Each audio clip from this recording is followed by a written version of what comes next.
નમસ્કાર દર્શક મિત્રો, આપના લોકપ્રિય કાર્યક્રમ મહામંથનમાં આપનું સ્વાગત છે. હું છું સુદાન ગઢવી. રાજ્ય સરકારે છેલ્લા કેટલાક દિવસોમાં લીધેલા નિર્ણય પ્રજાહિત માટે સારા માનવામાં આવી રહ્યા છે. રાજ્ય સરકારે જમીન ખરીદી અંગેના ગણોત કાયદાઓમાં ધરખમ ફેરફાર કર્યા છે. મહેસૂલી કાયદાઓની જોગવાઈઓમાં ફેરફાર કરીને સરકારે ઔદ્યોગિક મૂડીરોકાણોને આકર્ષિત કરવા સુધારા કર્યા છે. હવે શૈક્ષણિક હેતુસરની ખેતીની જમીન ખરીદવા કલેક્ટરની મંજૂરી નહીં લેવી પડે. આ સિવાય કૃષિ, પશુપાલન અને મેડિકલ યુનિવર્સિટીમાંથી ખેતીની જમીન આસાનીથી બિન ખેડૂત પણ લઈ શકશે. સરકાર જમીન ખરીદીના નિયમોમાં કરેલા ફેરફારથી લોકોને ફાયદો થશે કે નુકસાન? ત્યારે આવા નવા નિયમોથી શું ફેરફાર થશે? કેવી રીતે ગુજરાતનો વિકાસ આગળ વધશે કે પછી ખેડૂતો દેવાદાર બનશે? જમીનના નવા નિયમોમાં કેવા ફેરફાર કરાયા છે?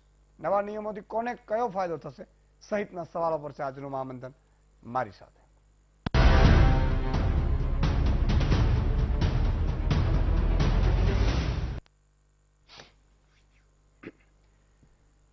મિત્રો, વીટીવીની સામે તમે ગોઠવાઈ ગયા છો, મને પૂરો વિશ્વાસ છે. અને આ બહુ જ અગત્યની ચર્ચા છે ગણોત ધારાની. પણ પેલા એકાદ મોટી તમને જે મુદ્દાઓ છે જરા વાંચી જઉં. MBBS વિદ્યાર્થીઓની માંગણી છે કે અમારી ફી 3 લાખથી માંડીને 26 લાખ સુધી પર યર લેવાય છે. હમણાં તો બધું બંધ છે, તો આટલી ફીસ માફ કેમ નથી થતી? તો મારી વિનંતી છે આ કોલેજો વાળાને, 22 જેટલી કોલેજો છે, એમાંથી 5000 જેટલા વિદ્યાર્થીઓને છોડે ને MBBS એવી સ્થિતિ આવીને ઉભી રહી ગઈ છે. અને આ મામલે MBBS ના વિદ્યાર્થીઓ નાયબ મુખ્યમંત્રી સુધી રજૂઆત કરી છે, હજુ કઈ નથી થયું. એટલે આપણે ગુજરાતમાં રજૂઆત કરવી તો કોને કરવી? એકવાર નક્કી કરો.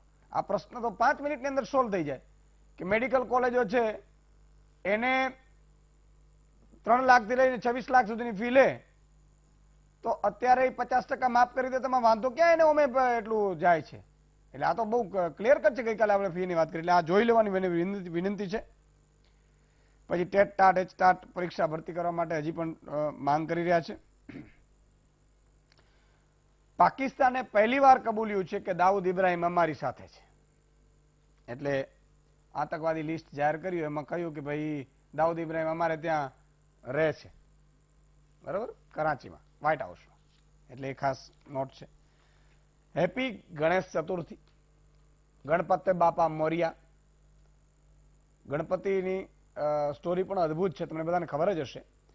પણ કોઈ પણ શુભ શરૂઆત તમે કરવા જાઓ એટલે ગણપતિ દાદા પહેલા બેસાડવા પડે. એટલે જય ગણપતિ દાદા.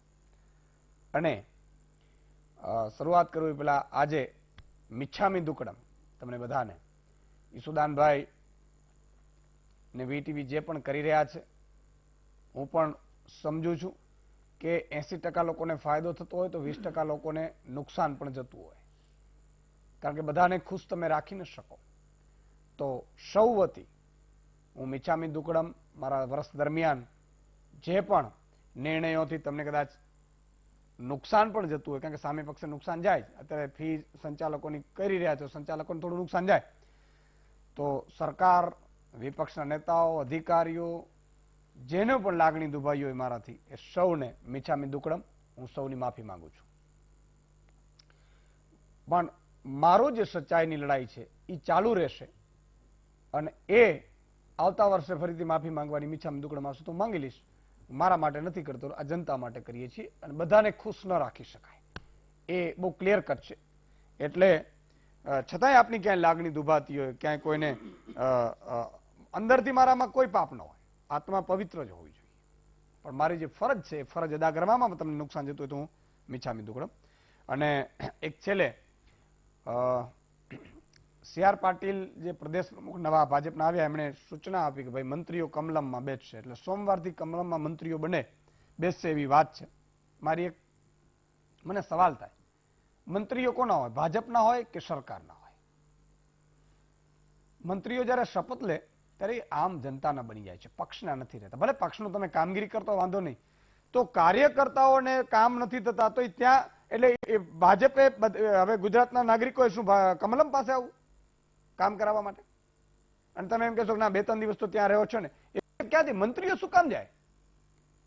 મંત્રીની ગરિમા કમલમ પાસે, એટલે કે ભાજપના મંત્રી થોડા છે.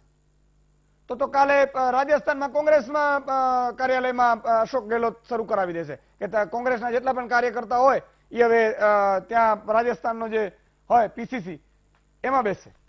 આવું હોય.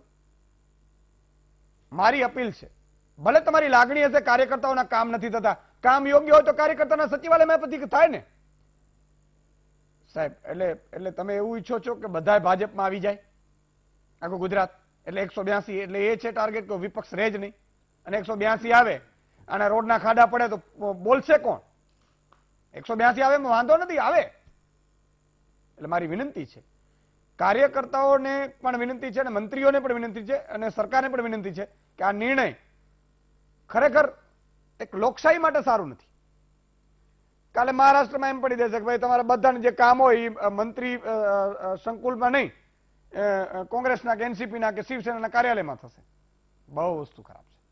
એટલે મહેરબાની કરી અને આમાં તમે હજી વિચારજો.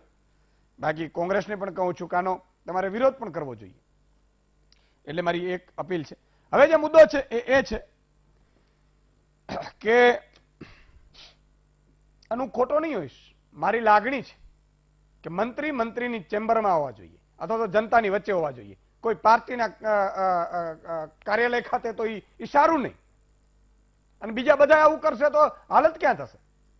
સરકારો તો આવશે ને જશે. એટલે એ લાંબા ગાળાનો વિચારજો એમ. 20, 10 વર્ષ પછી, 15 વર્ષ પછી એવું નહીં. જનતા છે એ જનતા જનાર્દન છે. એટલે જનતા જનાર્દન કે એ જ્યાં જવાનું એ જ જાય.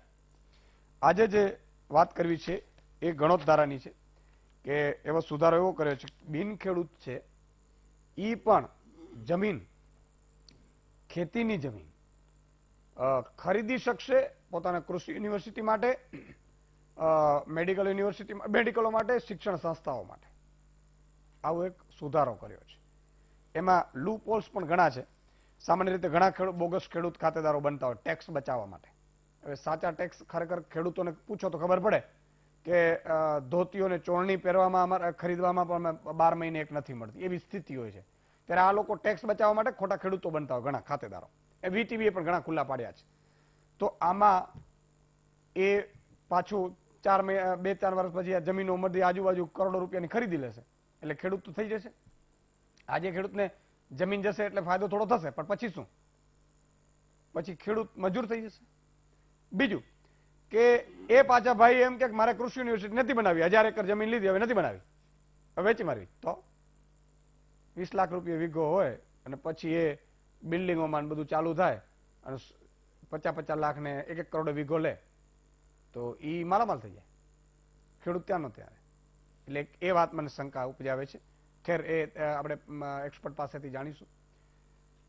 બીજું, કૃષિ ખાનગીકરણ. વિદ્યાર્થીઓની માંગ છે જે કૃષિ યુનિવર્સિટીમાં, સરકારી કૃષિ યુનિવર્સિટીમાં ભર્યા છે એમની માંગ છે કે ખાનગીકરણ કૃષિનું કરી રહ્યા છે. કૃષિ યુનિવર્સિટી પાસે એટલી જમીન ન હોય એટલે સંશોધનો આ તે બહુ મોટી વિશાળ જમીનો જોઈએ. હવે આ રીતે બાળકો તૈયાર થઈ રહ્યા છે એગ્રીકલ્ચરનું ભણીને, અને આ બાજુ ખાનગી એગ્રીકલ્ચર પણ જો ટકાવારી આપીને એને કરી દેશે, મેદાનમાં ઉતારી દેશે, ઓછી જમીનમાં પૃથ્થકરણ સરખું ન થઈ શકે તો આ લોકોની ભણતર ઉપર જોખમ છે. એટલે એ સ્ટોપ પ્રાઇવેટાઇઝેશન, એગ્રીકલ્ચર પ્રાઇવેટાઇઝેશન કરીને વિરોધ પણ કરી રહ્યા છે. એ વાત પણ ધ્યાનમાં લેશું. આપણી સાથે 5 મહાનુભાવો જોડાયા છે. બાવનજીભાઈ મેતલિયા છે, ભાજપના નેતા છે. મનહરભાઈ પટેલ કોંગ્રેસના નેતા છે. સાગરભાઈ રબારી ખેડૂત આગેવાન છે. બિપિનભાઈ ઠક્કર કૃષિ નિષ્ણાત છે. એમબી ધોરાજીયા નિવૃત્ત કૃષિ અધિકારી છે. 5નું ખૂબ ખૂબ સ્વાગત છે.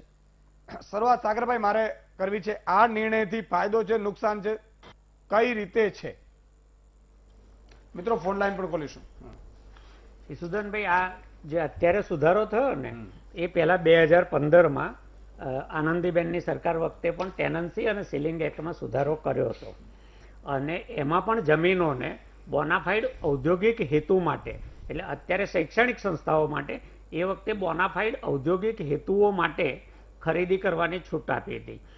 અને એ જ જમીન પાછી ઉદ્યોગોને વેચવાની પણ, જેમ આ સંસ્થાઓને વેચવાની છૂટ આપી છે એમ પેલામાં ઉદ્યોગોને પણ વેચવાની છૂટ આપી હતી, જંત્રીના કેટલાક ટકા ભરીને, 3 વર્ષે આટલા, 5 વર્ષે આટલા, 7 વર્ષે આટલા, એ પ્રમાણે.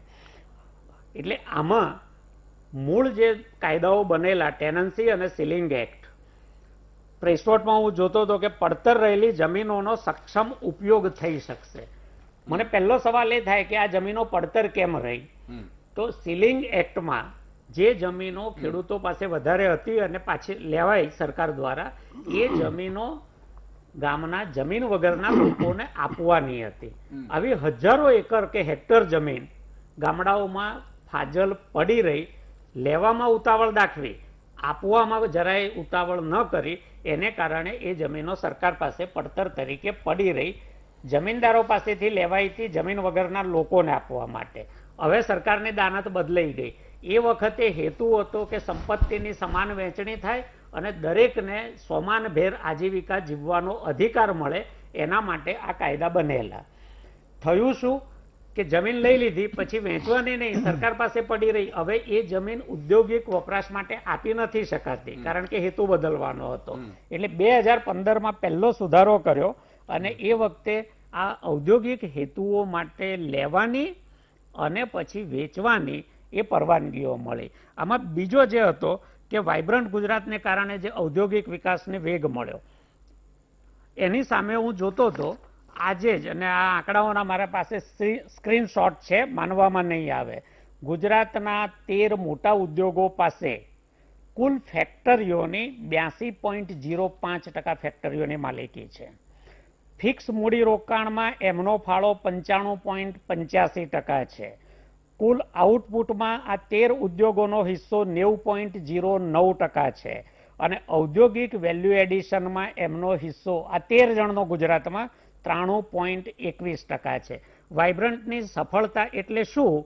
તો તમે સંપત્તિનું કેન્દ્રીકરણ કરવા માટે કેટલાક મર્યાદિત લોકો પસંદ કર્યા અને બધી જ આખા ગુજરાતની બધી જ મૂડી એ તરફ ધકેલી. હવે જે રીસેલ કરવાની વાત છે, તો આ બહુ જાહેર, એટલે આ કઈ ખાનગી, હું પહેલી વાર કહું છું એવો કિસ્સો નથી.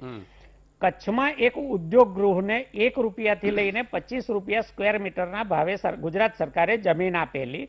એની એવરેજ કિંમત પડતી હતી 11 રૂપિયા. બરાબર, એટલે ગુજરાત સરકાર પાસેથી એવરેજ 11 રૂપિયાના ભાવે જમીન લીધી અને બરાબર 6 મહિના થયા ત્યારે ભારત સરકારના 2 જાહેર સાહસો, આઈઓસી ઇન્ડિયન ઓઇલ કોર્પોરેશન અને એચપી હિન્દુસ્તાન પેટ્રોલિયમ કોર્પોરેશન, એમને 2200 રૂપિયા અને 2500 રૂપિયા સ્ક્વેર મીટરના ભાવે જમીન વેચાઈ છે. આ બધું ઓન રેકોર્ડ છે. એટલે આ જે સંપત્તિનું કેન્દ્રીકરણની આખી વાઇબ્રન્ટની સાથે સાથે જે સિસ્ટમ ચાલી, એમાં જે કાયદા વચ્ચે નડતા હતા, કારણ કે આ જમીનો બિન ખેડૂતો કે ઔદ્યોગિક હેતુઓ માટે નહોતી વાપરી શકાતી, એમાં કલેક્ટરની પહેલા જે મંજૂરી લેવાની જોગવાઈ રદ કરી. એનું કારણ કહું કે જ્યારે કલેક્ટર પાસે આ જે ગણોદ્ધારામાં મળી કે ટોચ મર્યાદાની જમીન જેને મળી, એમાં 14-15 શરતો આવતી હતી. એ શરતો હતી કે પહેલી શરત તો તમારે જાતે ખેતી કરવાની છે. બીજું, તમે એને વેચી નહીં શકો, તમે એને ગીરો નહીં મૂકી શકો, તમે એને બક્ષિસ નહીં આપી શકો, તમે એનો નોન એગ્રીકલ્ચર એટલે બિન ખેતીનો ઉપયોગ નહીં કરી શકો.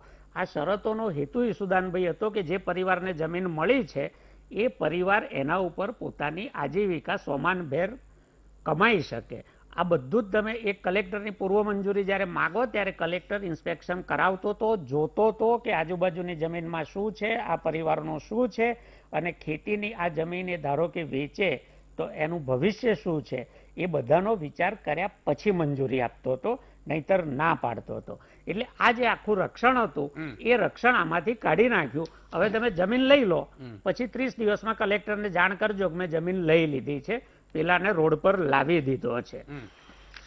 આમાં જે મુખ્ય સુધારા થયા, જે 2015માં પણ થયા હતા, એમાં મેં એ વખતે વિગતવાર આ સુધારાઓની ખેડૂતો પર પડનારી અસરોની જે નોંધ લખેલી, એ નોંધમાંથી જ હું એક ફકરો વાંચી જઉં છું. એમાં એક બીજો ફેરફાર એ કર્યો હતો કે ભૂદાનની અને આ બધી જમીનો જે શહેરની હદમાં આવી ગઈ છે, તો એવી જમીન, બહારની કોઈ જમીન બદલામાં આપીને સત્તામંડળ લઈ શકશે અને કોઈક ટ્રસ્ટને એ લીઝ પર અથવા વેચાણ આપી શકશે. હવે બેની વચ્ચેનો, એટલે આ કેવી રીતે સંપત્તિનું કેન્દ્રીકરણ થાય, એના રસ્તા કેવી રીતે ખુલી રહ્યા છે, એ સરળતાથી સમજાવવું હોય તો માની લો કે કચ્છના દૂરના ગામડામાં મારી પાસે 4 વીઘા આવી મને મળેલી જમીન હતી અને એક 4 વીઘા જમીન અહીંયા અમદાવાદ કોર્પોરેશનની હદમાં આવી ગઈ, જેનો વારનો ભાવ 1 લાખ રૂપિયાથી વધારે છે. બોલો. એટલે એ જમીન સત્તામંડળ લે ઓકે. અને કોઈકને ટ્રસ્ટ માટે આપે, ટ્રસ્ટના નામે હા. વગદાર માણસને, હા. અને સામે મને ત્યાં કચ્છમાં 4 વીઘા જમીન આપી દે. બેનું માપ સરખું છે, બેનું મૂલ્ય સરખું નથી. બિલકુલ. એટલે આ કાયદાકીય ફેરફારો તમે એક ટુકડામાં એક ફેરફારને જુઓ તો ધ્યાનમાં નહીં આવે, પણ સળંગ જે ફેરફારો ક્રમશઃ થઈ રહ્યા છે બિલકુલ. એ ગુજરાતમાં સંપત્તિનું કેન્દ્રીકરણ કરી રહ્યા છે. હું એક છેલ્લા વાક્યમાં પૂરું કરી દઉં હા. કે આ 13 કંપનીઓનું સરેરાશ એટલે જે વાર્ષિક આવક છે એને તમે બાદ કરો અને પછી બાકીના 6.5 કરોડ ગુજરાતીઓની સરેરાશ વાર્ષિક આવક ગણો, સાહેબ 50,000 નહીં પહોંચે. એટલે બજારમાં જે આપણને અસંતોષ દેખાય છે ને, બિલકુલ. એ આ અસમાનતાનો અસંતોષ છે. અને આ તો અને ખરેખર મારી તો એવી ઈચ્છા હતી કાયદો એવો લાવો તમે કે ઉદ્યોગો આવે છે, માની લો હા. ઈસુદાનભાઈ ગઢવી એક ઉદ્યોગ લાવે છે અથવા સાગરભાઈ રબારી ઉદ્યોગ લાવે છે, તો એમાં ખેડૂતને 5-10% રેવન્યુમાં પાર્ટનર રાખો ભાઈ. તમારી જમીન ખરીદી જ કઈ રીતે શકે? આ સેજના નામે તમે ચાલુ કર્યું, આખા કિલોમીટરના કિલોમીટર વિનોબા ભાવે એટલા માટે આપણે ખેડૂતોની જમીન કરીને આપી હતી. વિનોબા ભાવે જે ઉદયશીરથી આપી હતી, તમે ગોળીને પી ગયા છો. લોકોએ દાનમાં જમીન આપી હતી અને વિનોબાએ ભૂમિહીનોને આપી ખેડૂતને તો શું છે, અત્યારે જરૂર હોય રૂપિયાની એટલે બિચારો વેચી મારશે. મજબૂરી છે. મજબૂરી છે કે 20 લાખ રૂપિયા વીઘો આવે છે, એને ખબર નથી કે આ 20 કરોડે વીઘો પાછો વેચશે. હા. અને તમે ઉદ્યોગો માટે ખરેખર એવો કાયદો હોવો જોઈએ કે જે પણ કંપની આવે ખેડૂતોની જમીન કાયમી લઈ નહીં શકે, પણ એના 50 વર્ષના એગ્રીમેન્ટ કરી લો અને એમાં ખેડૂતને નોકરી મળે, ખેડૂતના પરિવારને. બિલકુલ. અને એને રેવન્યુ શેર થાય. અત્યારે રિલાયન્સમાં જેવું થયું હોત તો ત્યારે મારા ખેડૂતો જે ખાવડીના રસ્તા ઉપર નહીં આવે. તમે એસઆરમાં જોઈ લો, તમે ત્યાં અદાણીમાં જોઈ લો. હું જો કોઈ ઉદ્યોગોનો વિરોધ નથી, ઉદ્યોગો જોઈએ જ રોજગારી માટે, પણ એના માટે પોલિસી એવી બનાવો કે જેનાથી આમ આદમીને કાંઈક મળે. એક વાક્ય કહી દઉં ઈસુદાનભાઈ. હા. જુઓ, તમે જમીનદારી નાબૂદ કરી અને વધારાની જમીન લઈ લીધી. હા. વાઇબ્રન્ટમાં ઉદ્યોગો આવ્યા, મૂડીરોકાણ કર્યું, બરાબર છે, પણ એ ઉદ્યોગોએ આટલા વર્ષોમાં કેટલા રોજગાર આપ્યા અને એમને ખરેખર જરૂરિયાત કેટલી હતી અને કેટલા હજાર એકર જમીન લીધી? હું એક ઉદ્યોગપતિનો આંકડો જોતો હતો, એમની પાસે 5 લાખ હેક્ટરની લેન્ડ બેંક છે, કારણ કે ઉદ્યોગને કોઈ સીલિંગ લાગુ પડતી નથી.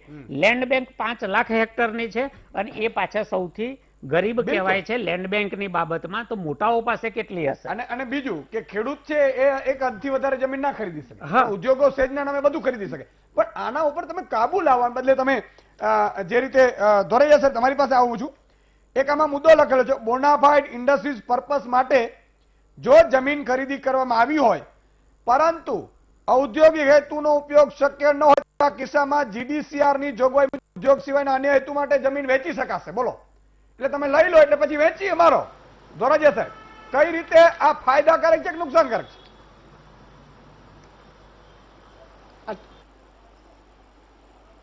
એટલે આ ખરેખર તો આ બોનાફાઇડ જે હેતુ માટે જે જમીન લીધેલી છે અને એને હેતુ બીજો એને ટ્રાન્સફર કરવો હોય તો એ ખરેખર તો ખેડૂતોને તો અન્યાય થાય છે. કારણ કે ખેડૂતો જો એ ક્યારે સંમત થાય કે કૃષિ યુનિવર્સિટી બનાવવાની છે, એટલે એમને પણ ખેડૂતોને એમ હશે કે અમારા વિસ્તારની અંદર કૃષિ યુનિવર્સિટી બને છે, ચાલો આપણે જમીન આપીએ, પણ એ જ જમીન ફરી પાછી લઈ અને કોમર્શિયલ હેતુ માટે આપી દે તો ખરેખર હેતુ નિર્જળતો અને ખેડૂતોને પણ અન્યાય થાય. એટલે આ ખરેખર જે છે એ થવું ન જ જોઈએ.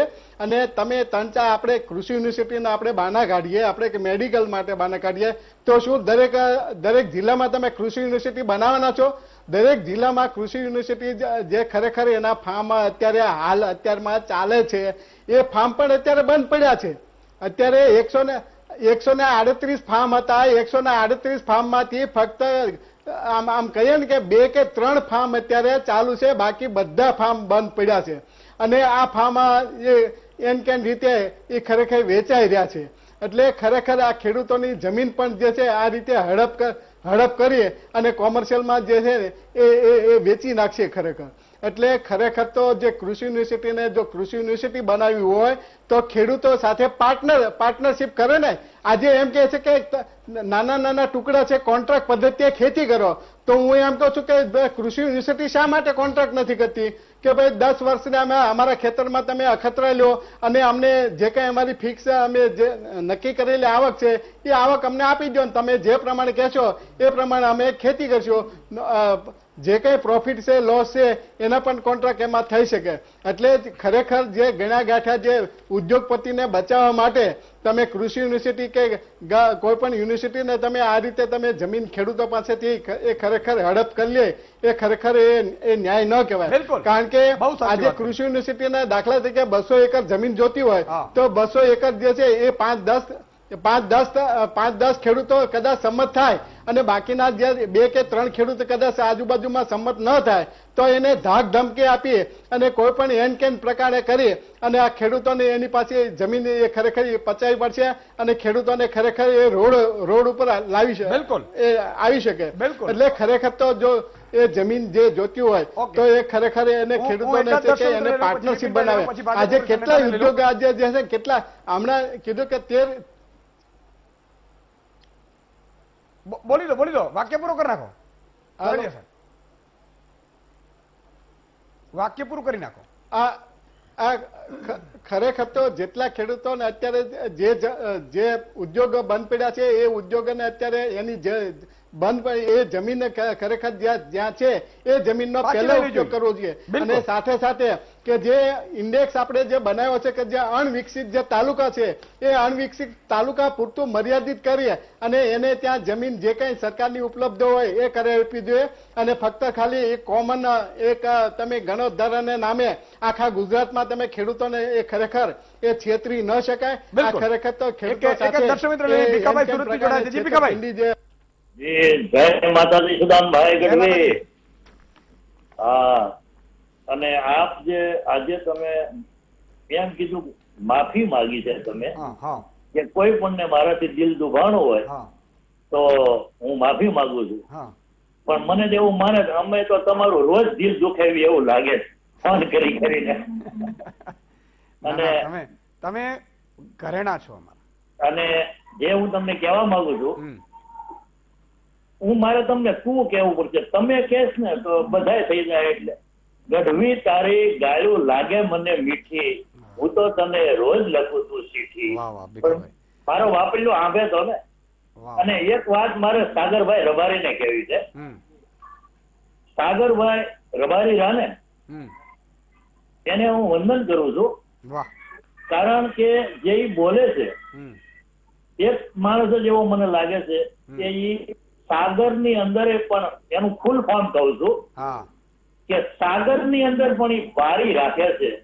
અને કોની બારી રાખે છે? કોઈ નો રાખે કે સાગરમાં બારી, પણ એ ખેડૂતની બારી રાખે છે. અને એની બોલવાની સ્પીચ મને બહુ ગમે એમ. બિલકુલ ભીખાભાઈ, ખૂબ ખૂબ આભાર. પણ એટલા માટે જ સાગરભાઈ ને આમાં મેં છે ને બધાને તારવ્યા. મેં કીધું આમાં કોને આગળ કરાયા છે એમ. આમાં શું છે, મેં તો ઘણા બધાને અહીંથી આગળ કર્યા. કોઈએ પાર્ટી જોઈન્ટ કરીને, કોઈએ પાર્ટીમાંથી પક્ષ બદલા કર્યા, કોઈએ આંદોલન કર્યું પછી પાર્ટીઓ જોઈન્ટ કરીને. એટલે હું પોતે વિચારમાં આવી ગયો કે આમાં મારી જનતાનો વિશ્વાસ તૂટે છે. એટલે પછી સાગરભાઈને બધાને કીધું કે એક જ ધ્યેય હોવું જોઈએ આપણું, જનતાનો હિત. બાકી 5-25 વર્ષ પછી ઉપડી તો બધા જવાનું છે, પણ પાછળથી કોઈ એમ આપણે ઇતિહાસમાં નામ ન લખાવવું જોઈએ કે આણે નીકળ્યા ખેડૂતના નામે અને બૂચ મારી દીધી. મને ઘણા નેતાઓ તમને ખબર છે ને અહીંયાથી તૈયાર કરેલા છે ઘણા નેતાઓને. નેતાઓ પાર્ટીઓ બદલે પછી પક્ષ બદલે પછી અહીંયા થાય પછી કે મારો સમાજ છે, મારી જ્ઞાતિ છે, મારી જાતિ છે. સમાજની જ્ઞાતિ ત્યાં છે. નેતાઓના બંગલાઓમાં વધારા ચોક્કસ થયા છે. પણ આ બધાની એક લખી રાખજો. અને એટલા માટે કે એટલે મેં હવે ખેડૂત આગેવાનોમાં પણ નક્કી કર્યું છે કેટલાક ખેડૂત આગેવાન જે દિલથી કરે છે એને જ તમે પ્રોપર સમજી શકે છે. બાકી ખોટી માંગણીઓ પણ નકામી છે. માગા છે ને એ દીકરીના પડાય વહુના ન થાય. આ બધી વસ્તુઓ છે. એટલે એ સાગરભાઈ એમાં બંધ બેસે છે. બહુ સાચી વાત કરી. બિપિનભાઈ શું કહેશો? જે રાજ્ય સરકારે જે બુધવારે કેબિનેટમાં જે મુખ્યત્વે 3 કાયદામાં સુધારા કર્યા છે. એક તો મુખ્યત્વે ગુજરાતના જે ટેન્ડન્સી એક્ટમાં કર્યો એવો ને એવો જે સૌરાષ્ટ્ર માટેનો હતો ને ત્રીજો કચ્છ માટેનો. ત્રણેય માટે થઈને ત્રણેયમાં જે 63AA અને એમાં જે પેટા કલમો હતી એમાં મુખ્યત્વે સુધારા કર્યા છે.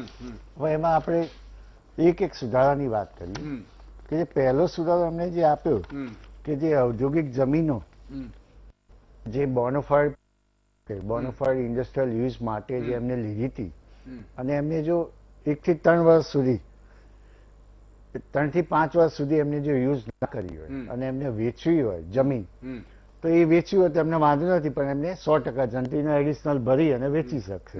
એ કયા પર્પઝ માટે એમને હેતુફેર કરવો હોય તો કરી શકશે. હવે આનું એટલે બીજું 5 થી 7 વર્ષ માટે 5 થી 7 વર્ષમાં એમને યુઝ ના કરી હોય એ જમીનો તો એ 60% પ્રીમિયમ ભરશે. એટલે કે જે રૂટિંગ જંત્રી થતી હોય એના સિવાય બીજા 60%. અને બીજું જે છે કે 7 થી 10 વર્ષ સુધી જે એમને યુઝ ના કર્યો અને જમીન પડતર રહી હોય, જે સાગરભાઈ ઘણા બધા ઉદાહરણ આપ્યા કે જમીનો બધા લઈને મૂકી રાખી વાઇબ્રન્ટમાં અને એમને જો એ વેચ્યું હોય તો એમને 30% પ્રીમિયમ ભરી અને એમને ટ્રાન્સફર કરી શકાય કે આ સેલ કરી શકાય. અને 10 થી વધુ વર્ષ થયા હોય તો 25% જેટલી જંત્રી એમને એડિશનલ ભરી અને એ ટ્રાન્સફર કરી શકાય કે સેલ કરી. અને બીજું જે કોમન એમને એક મોટું કોમન પ્રોવિઝન 3 કાયદામાં આપ્યું છે કે 10% ભરી 10% જંત્રી વધારાની ભરી જંત્રી ઉપર અને એ પોતાની અથવા બીજી કંપની એસોસિએટ કંપની એક્ટ પ્રમાણેના LLP હોય, મર્જર ડીમર્જર પ્રમાણે હોય, NCLT ના ઓર્ડર પ્રમાણે હોય તો એ બધું ટ્રાન્સફર એ કરી શકશે. એટલે મને તો એવું લાગે કે વાઇબ્રન્ટ આપણે પહેલા એક વાઇબ્રન્ટનું લઉં, હું એની પોઝિટિવ સાઈડ કહું કે આના કારણે એવું થશે કે જે પણ ઉદ્યોગો જે વાઇબ્રન્ટ ગુજરાતનું જે અમલીકરણ નહોતું થયું અને જે પડ્યા રહેતા જમીનો પડી રહી હતી એ માટે મોટો માર્ગ મોકળો થયો કે ભાઈ એમને એની એ જમીનો ઉપર જે પડી રહી છે એમને જે પરમિશનો લીધી છે અને એમને ઉપયોગ કરવો હોય અને એમને રોજગારી વધારવી હોય અને ત્યાં આગળ વિકાસ કરવો તો થઈ શકશે.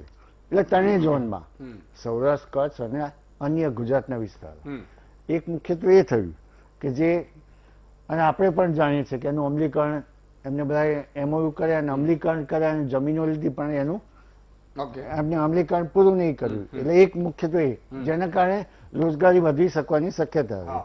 અને બીજું રોજગારીની જે નીતિ એની સાથે જોડાયેલી છે કે જે 85% રોજગારી સ્થાનિક લેવલે આપી.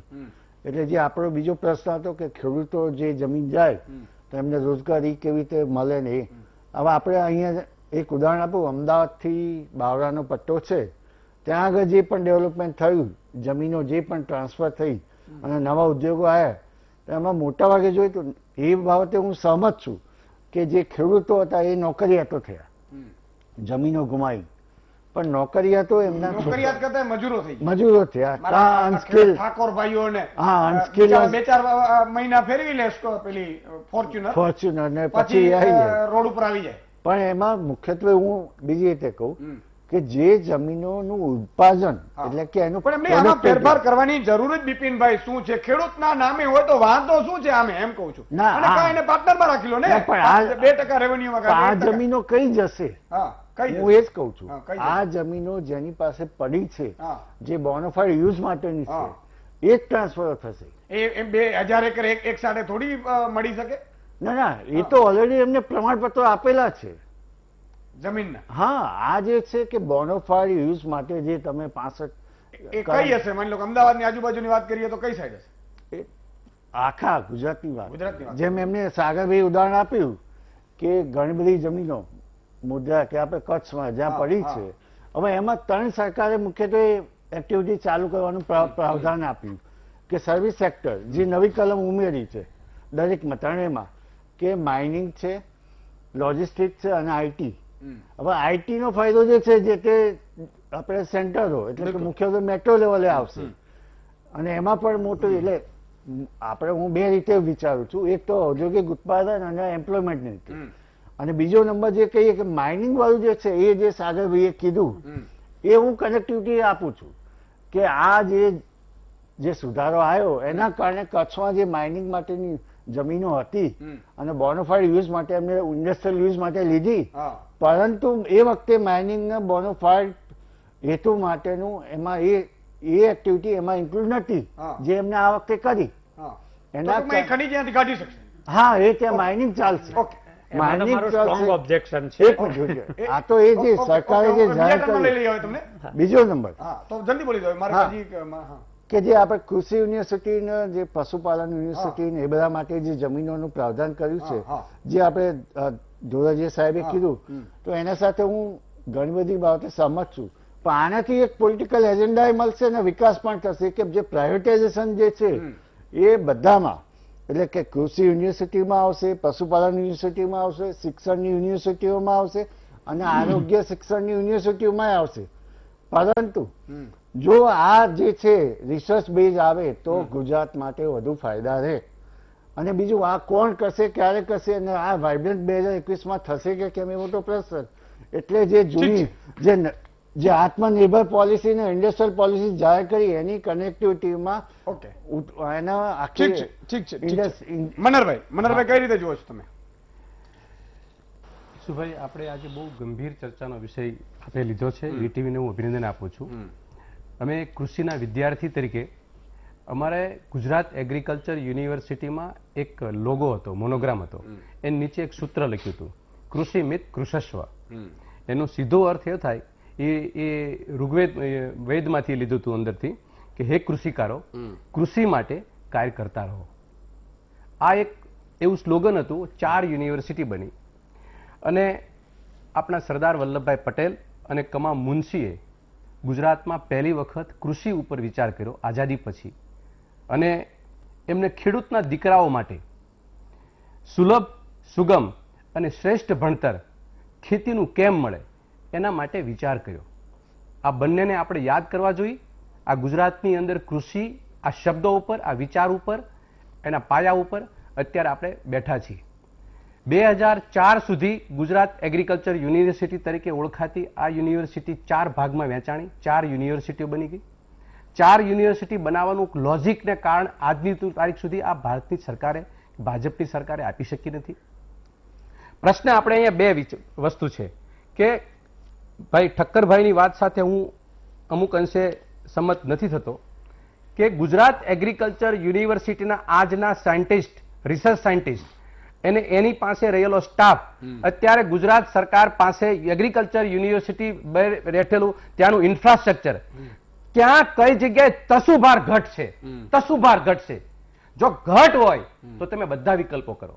જે વિકલ્પ હતા ત્યાં કરવા દીધા આપે, અને આપણે મન મોકળું હતું. ગુજરાત એગ્રીકલ્ચર યુનિવર્સિટી પાસે સફિશિયન્ટ જમીનો હતી. આ સરકારે એક ધોરાજીયા સાહેબે કીધી એમ 138 ટીસીડી ફાર્મ, એટલે ટ્રાયલ કમ ડેમોન્સ્ટ્રેશન ફાર્મ, નર્સરીઓ અને કઈ ને કઈ બિયારણ વૃદ્ધિ કેન્દ્રો આ વેચી નાખ્યા. આજે હું તમને આની ક્રોનોલોજી સમજાવું ઈશુભાઈ કે ખરેખર આ લોકો કરવા શું માંગે છે. પહેલી વસ્તુ તો એ છે કે જો ખેડૂતોના કામ હશે તો એ લોકોને મહિનાઓ સુધી, વર્ષો સુધી તમારા લટકાવી રાખશે. પણ આ કામ જે છે અત્યારે જે કાલે પરિપત્ર કાઢ્યો, જીઆર બહાર પાડ્યો અને કેટલા મહિનામાં એનું સોર્ટ આઉટ થઈ ગયું છે. હું તમને પહેલી વાત કરું કે આજે આ એગ્રીકલ્ચર યુનિવર્સિટી જે ખાનગી યુનિવર્સિટી જે અમલમાં આવી અને એ લોકોએ એપ્લિકેશન કરી, અને એપ્લિકેશન કર્યા પછી 2013ની અંદર 14માં એ લોકોએ સ્ટાર્ટ કરી નાખી. ગેરકાયદેસર યુનિવર્સિટી, કૃષિ યુનિવર્સિટી ગેરકાયદેસર, આ શબ્દ પરક બોલું છું, એ એમનામ સ્ટાર્ટ કરી. ધણી ધોરી વગરનું આ ગુજરાતનું સરકારનું તંત્ર. એક પણ લોકોએ ત્યાં સરકારી તંત્રએ, કૃષિ ડિપાર્ટમેન્ટે ત્યાં જઈને તપાસ ન કરી કે ભાઈ તમે આ 100 વિદ્યાર્થીને ભણાવો છો, આનું ભવિષ્ય શું? 1 વર્ષ ગયું, 2જું વર્ષ ગયું, 3જું વર્ષ ગયું, 4થું વર્ષ ગયું, 4થા વર્ષે વિદ્યાર્થી બહાર પડ્યા ત્યાં સુધી આ લોકોના કાન ને આંખ બેમાંથી એકેય ના ઉઘડ્યા. અને આજે હું તમને કહું કે જ્યારે આણંદ એગ્રીકલ્ચર યુનિવર્સિટીના વાઇસ ચાન્સેલરે એક સરકારને પત્ર લખ્યો, પત્ર લખીને દહેશત વ્યક્ત કરી કે આવી રીતે ગેરકાયદેસર રીતે પારુલ યુનિવર્સિટીની અંદર એગ્રીકલ્ચર કોલેજ ચાલે છે, તમે એને તકેદારી દો અને આ વિદ્યાર્થીઓનું ભવિષ્ય બગડી રહ્યું છે. સરકારે એના ઉપર એક પત્ર લખ્યો. એ પત્ર હજી એમનામ જ, પછી કોઈ નવી વાત નહીં. એ પત્ર લખ્યો, એના ઉપર એક્શન લેવામાં આવશે. આ છે 2016માં પત્ર લખ્યો. જો એનું કામ ક્યાંક એટલું ધીમું છે, 16 પછી કોઈ કાર્યવાહી એ એગ્રીકલ્ચર યુનિવર્સિટી ઉપર ન થઈ. એટલે રાય યુનિવર્સિટી જન્મી, એના પછી આરકે યુનિવર્સિટી જન્મી. એના પછી આ લોકોને તો એવું દેખાઈ ગયું, એક પછી એ રીતે કેટલી યુનિવર્સિટીએ માગી, એક પછી 23 થી 24 યુનિવર્સિટીએ એમ માગી કે અમારે એગ્રીકલ્ચર યુનિવર્સિટી કરવી છે. આજે ઈશુભાઈ, આજે ગુજરાતની અંદર કૃષિ સ્નાતકો 900 થી 1000 સરકારી કોલેજમાંથી બહાર પડે છે. કૃષિ અનુસ્નાતકો 350 થી 400 બહાર પડે છે. અને બાકી જે પશુપાલન આ તે એગ્રી બિઝનેસ એમ કરીને બીજા 1000 બહાર પડે છે. એગ્રીકલ્ચર યુનિવર્સિટીનું જો મોટું નામ લઈ અને સરકારી યુનિવર્સિટી આશરે 3 થી 4000 વિદ્યાર્થીઓ બહાર કાઢે છે. તો આ લોકોને 10% રોજગાર કે બિઝનેસના ઠેકાણા નથી. સરકારની ચિંતા તો આ લોકોના એમાં હોવી જોઈએ, એ નથી કરતી. અને બીજી વાત, મારી વાત તો લાંબી ચાલશે, પણ તમે આ નુકસાન શું થાય એ કહો ખેડૂતો. હા, હવે નુકસાન ખેડૂતોની વાત નહીં, હું તમને કહું કે સરકારે કેટલી સ્પીડે ચાલી. હું સ્પીડે બોલી જઈશ. આ સરકારના ઈરાદામાં ક્યાં ખામી છે. આ સરકારે આ યુનિવર્સિટીની જે આવી પરિસ્થિતિ સર્જાણી એટલે 11 જણની કમિટી બનાવી. 11 જણની કમિટી બનાવી અને એક રિપોર્ટ કર્યો. રિપોર્ટ આવ્યો નેગેટિવ. એટલે નેગેટિવ કોના નેગેટિવ? ગુજરાતના હિતમાં પોઝિટિવ આવ્યો કે ભાઈ આવી યુનિવર્સિટીની માન્યતા ન આપી શકાય. ICAR એટલે Indian council of agriculture research ના બાયલોજ પ્રમાણે, ધારાધોરણ પ્રમાણે જે યુનિવર્સિટી કામ ન કરે એની પરમિશન ના લે તો એ યુનિવર્સિટીને માન્યતા પ્રાપ્ત ગણતા નથી. હવે આ 11 લોકોની કમિટી બની. એ કમિટી સરકારને મંજૂર નહોતી, મુખ્યમંત્રીને મંજૂર નહોતી. પર્સનલી બોલું છું, મુખ્યમંત્રીને મંજૂર નહોતી. અને મુખ્યમંત્રી કોના ઈશારા ઉપર મંજૂર નહોતી એ ઈશ્વર જાણે અને ભાજપ સરકાર જાણે. પણ આ રિપોર્ટને મંજૂર કરવા માટે બીજી ઓના ઉપર એક કમિટી બનાવી. હવે એ કમિટી 9/7 બની ઈશુભાઈ, 9/7/2019 બની. તરત એ રિપોર્ટ મંજૂર ન આવ્યો સરકારને, કારણ કે મળતિયો રિપોર્ટ નહોતો, મનમાનીનો રિપોર્ટ નહોતો, પસંદગીનો રિપોર્ટ નહોતો. એટલા માટે 25/9/2019 ના રોજ 2 મહિનામાં બીજી કમિટી બનાવી. 11 જણની કમિટીનો રિપોર્ટ મંજૂર નહોતો, પણ 3 જણની કમિટીનો રિપોર્ટ આવ્યો. એમાં ગુજરાત એગ્રો ઇન્ડસ્ટ્રીઝ કોર્પોરેશનના MD, એને હનાન હુતકનો સંબંધ નથી એગ્રીકલ્ચર યુનિવર્સિટી, એને એક સભ્ય બનાવ્યા. બીજા ખેતી નિયામક તો પહેલામાં હતા. બીજા નંબરમાં સંયુક્ત ખેતી નિયામક, એનાથી નાની પોસ્ટ. સંયુક્ત ખેતી નિયામક એ કોઈ કચેરીમાંથી 2 જણના ન લેવાના હોય. તો આ 3 જણાની કમિટી એટલે ઘર ખુચડી આ કરી અને એ જે IS officer, principal agriculture secretary, એના 6 દિવસની વાર હતી નિવૃત્ત થવામાં અને આ મતું મારતા ગયા અને આ લોકોને માન્યતા આપી. 1 મિનિટ વાત પૂરી કરી દો ઈશુભાઈ. હવે આ માન્યતા આપ્યા પછી એને એક છેલ્લે એને બાયલોસ કેવો મૂક્યો હું વાંચી સંભળાવું તમને કે ગુજરાત એગ્રીકલ્ચર યુનિવર્સિટી તરફથી ICAR ના લઘુત્તમ ધારાનું ધોરણનું પરિપાલન કર્યાનો અહેવાલ 3 માસમાં રજૂ કરવાનો રહેશે. તેની સરકાર દ્વારા નિયુક્તિ અધિકારી દ્વારા ખરાઈ કરી નિયત મંજૂર. સાહેબ, તમે 4 વર્ષ સુધી ગેરકાયદેસર કોલેજની હાટલા ચલાવ્યા છે, તમને 3 મહિનાનો ટાઈમ શું કામ આપવો પડે ભાઈ? તમારી દુકાન બંધ કરી દો. ગુજરાત એગ્રીકલ્ચરના યુનિવર્સિટીના વિદ્યાર્થીઓ એક બાજુ 50% માર્ક. એક મિનિટ, આ બહુ અગત્યનો કનેક્ટિવિટી. આ વિદ્યાર્થીઓ ઈશુભાઈ, હું તમને કહું કે 2 વિદ્યાર્થીઓ વચ્ચેનું કેટલો ડિફરન્સ છે.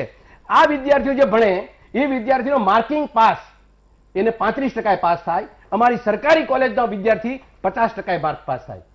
અને બીજા નંબરમાં એનો કોઈ સિલેબસ નથી. આ સિલેબસ ICAR નો સિલેબસ છે. 3 વર્ષ સુધી શું ભણ્યા એનો કોઈ પ્રોફેસર નથી. આખા ગામને ખબર હતી કે આની અંદર ગેરકાયદેસર કોલેજ છે, કોઈ પ્રોફેસર નોકરી કરવા નથી જતો. એ પ્રોફેસરોના ખોટા નામો એના વેબસાઇટ ઉપર એગ્રીકલ્ચર યુનિવર્સિટીના અધિકારીઓના ખોટા નામો આ કોલેજ ચલાવે છે અને આ એની વેબસાઇટ ઉપરથી પાનું નીકળ્યું છે. અને આ અધિકારીઓ એ નોકરી જ નથી કરવા જતા ત્યાં આગળ, અને છતાં તે આ અધિકારી નામ લખે છે. બીજી એક વાત છેલ્લે 1 મિનિટમાં પૂરી કરી દઉં. હાઈકોર્ટમાં ગયા, હાઈકોર્ટે ઇન્ટિમેશન આપ્યું, હાઈકોર્ટની અંદર હારી ગયા આ પાર્ટી, જે ખાનગી લોકો વિદ્યાર્થીઓની પરિસ્થિતિને લઈ સુપ્રીમ કોર્ટમાં ગયા. સુપ્રીમ કોર્ટે શું કીધું? રાજ્ય સરકારનો વહીવટ છે. રાજ્ય સરકારે સાહેબ એને યુનિવર્સિટીના એક્ટમાં ફેરફાર કરી નાખ્યો રાતોરાત. અને એના એક્ટમાં કેવો ફેરફાર કર્યો? આ અમારી સ્વાયત્ત બોડી છે. એગ્રીકલ્ચર યુનિવર્સિટીનો કોઈ પણ નિર્ણય સરકાર ન અંદર હળી કરી શકે. એગ્રીકલ્ચર યુનિવર્સિટીના નિયમમાં એવી લીટી લખી નાખી કે આ એગ્રીકલ્ચર ડિપાર્ટમેન્ટ મંજૂર કરશે, એગ્રીકલ્ચર યુનિવર્સિટીની બોડી નહીં. આ બેયના એક્ટ છે. એક્ટમાં કેટલા દિવસમાં એક્ટ કરી નાખ્યો? 5 દિવસમાં એક્ટ બદલી નાખ્યો. એટલે એક્ટની વાત એ પતી ગઈ. આ બોડી બનાવી, એ બોડી વાત પતી ગઈ. હવે છેલ્લે એક પૂરી મૂકી વાત તો આ લોકોને એક અને પછી મને આપતા જ નહીં ટાઈમ, પછી મને આપતા નહીં, હું એ પૂરી કરી દઉં.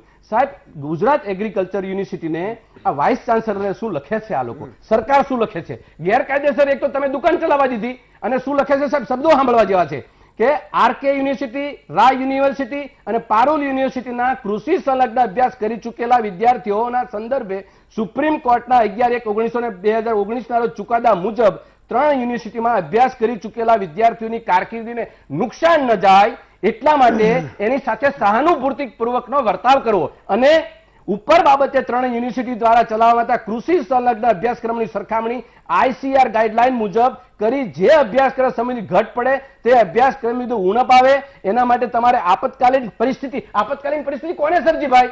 આપતકાલીન પરિસ્થિતિનો વિકલ્પ શૈક્ષણિક વ્યવસ્થાને ગોઠવી શકાય.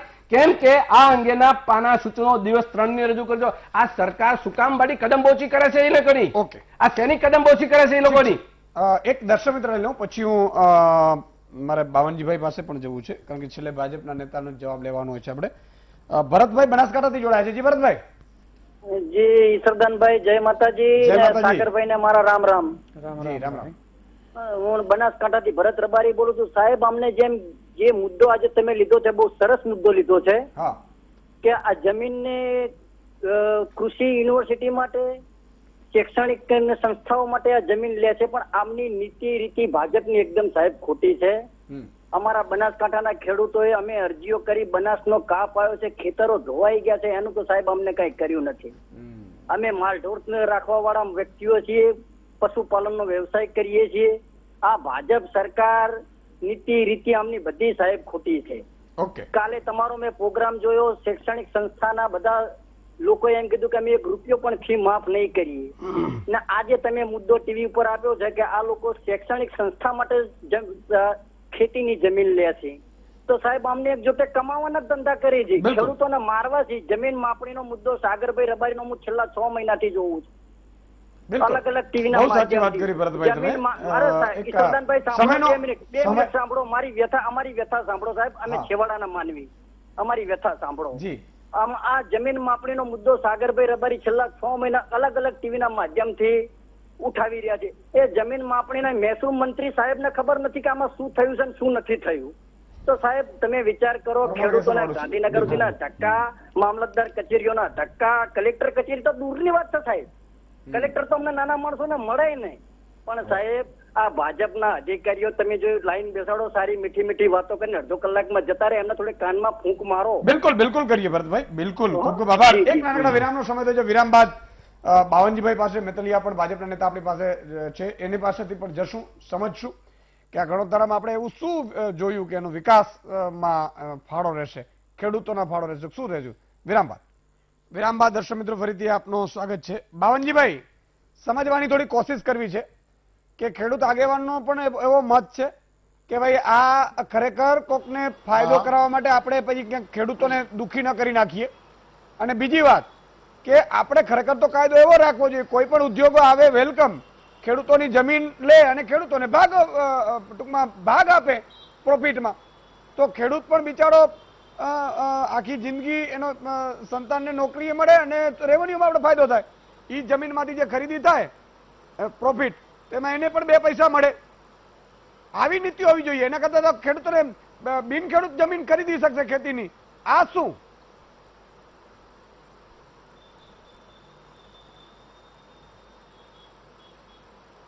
હા ઈસુદાનભાઈ, આપણા માધ્યમથી પ્રથમ તો આજના દિવસે ગણેશ ચતુર્થી છે, તો આપણા વીટીવીના સૌ શ્રોતાજનોને ગણેશ ચતુર્થીની શુભકામના. અને આજે સંવત્સરીનો મહાપર્વ છે, તો એ નિમિત્તે પણ સૌને મારે મિચ્છામી દુક્કડમ. આપ આજે જે વિષય લઈ વીટીવીના માધ્યમથી આવ્યા છો, તો એ ખરેખર એક સરકારનું જે ઉત્તરદાયિત્વ જે પગલું છે, અને એના માટેનું તમે આજે જે ડિબેટ રાખી છે, આમાં જે અલગ અલગ સૌ મહાનુભાવો પોતાની જે સમજ મુજબ જે વાત કરતા હોય, તો મારે આપને આપના માધ્યમથી એ વાત કરવી છે કે જે ગુજરાતમાં જે ખેડૂતો હોય એ પોતાની જે જરૂરિયાત હોય, કોઈ માઇગ્રેશન કરવું હોય, કોઈને જમીનની વેચીને અન્યત્ર જવું હોય, તો એ જે ખેડૂતને જરૂરિયાત છે એ ખેડૂત આ જમીન લઈ લેવાની નથી. જે ખેડૂત જમીન વેચવાની જરૂરિયાત હોય, અને જે લેનાર છે, લેનાર પણ જે ગુજરાતમાં આજે આપણે ખ્યાલ છે કે ઉદ્યોગોમાં છેલ્લા 10 વર્ષમાં વધુમાં વધુ આપણું જે સર્વે થયું, અને વધુમાં વધુ 48% મૂડીરોકાણ માત્ર ને માત્ર ગુજરાતમાં આવે છે.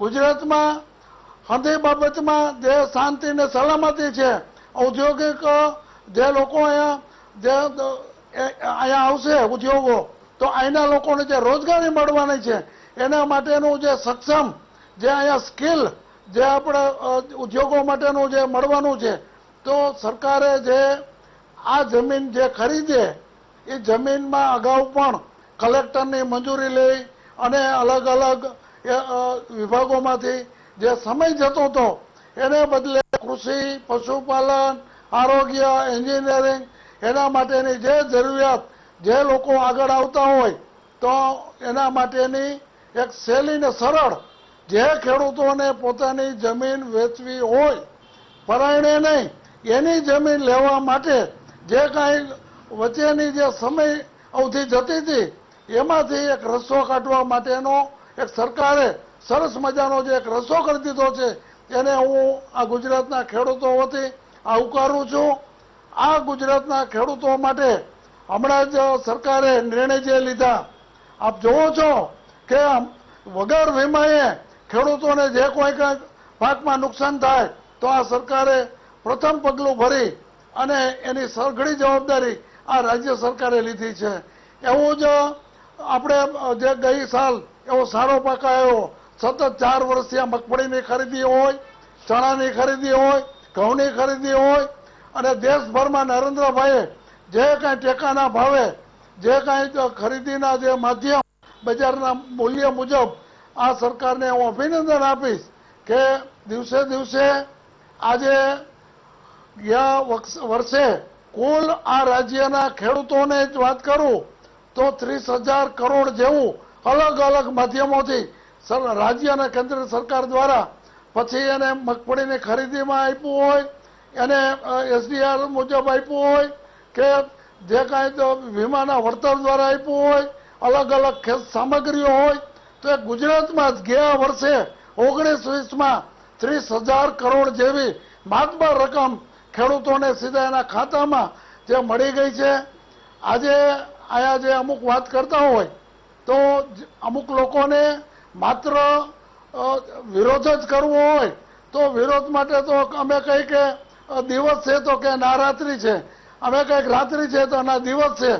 પણ ખરેખર ઈસુદાનભાઈ અત્યારે આ સરકાર જે આ જે બિલ લાવ્યા છે આ ગણોત ધારાનો એ કોઈ ખેડૂતની જમીન હડપ કરવા માટેની નથી.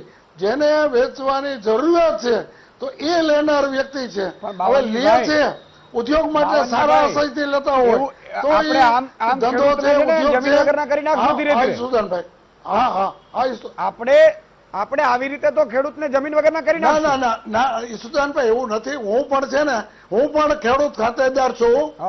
ના જમીનમાં જો જેને વેચવી છે જમીન તો માઇગ્રેશન થતું હોય, કોઈને ફેરફાર કરવો હોય તો આજે આ ભારતીય જનતા પક્ષની સરકાર છે ઈસુદાનભાઈ કે જે 8 એકર 8 કિલોમીટરથી દૂર કે જમીન ન લઈ શકતા એને બદલે ખેડૂતને ગમે ત્યાં જમીન લેવાની છૂટ મળી. ખેડૂતને ગાડું ટ્રેક્ટરને ગાડું ગણ્યું.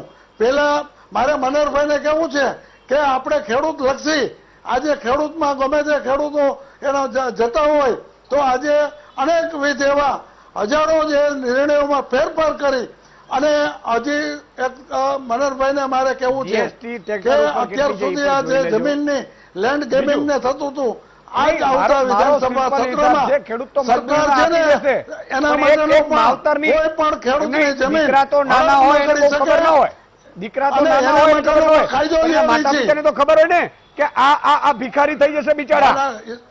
એક સમય આવશે 20 લાખ રૂપિયા 30 લાખ રૂપિયામાં વીઘો વેચી નાખી 100 વીઘા એટલે રૂપિયા થઈ ગયા. ઈસુદાનભાઈ વાત છે ઈસુદાનભાઈ તમારી વાત સાથે હું સહમત એટલા માટે મારી વાતને તમે થોડુંક બહોળા પરિપ્રેક્ષમાં લ્યો કે જેને વેચવાની જરૂર છે અને જે જમીન વેચવા માટે હોય ને જે લેનાર છે તો એને આ કાયદા માટે કોઈની જમીન પચાવી લેવી, પડાવી લેવી કે જે ધોળકે સાહેબ વાત કરતા હતા એમ તો કોને તો ગુજરાત વેચવા તૈયાર થઈ જાય. મને ખબર છે મુશ્કેલીમાં છે ખેડૂતો આપણા જે ગુજરાતમાં પણ આપણે ગુજરાતમાં જે જિલ્લા વેચા આપણા હમણાં જે હાથ જેવા નહીં એટલે આપણા વડવાઓ મૂર્ખા હતા કે આવા કાયદાઓ બનાવ્યા હતા નહીં. આપણા વડવાઓ સમજતા નહોતા એટલે આવા કાયદા બનાવ્યા હતા. આપણા વડવાઓએ આ કાયદો બનાવ્યો એનો કઈક રીઝન હશે, કારણ હશે. એમને કારણ ન બનાવે. સુદાનભાઈ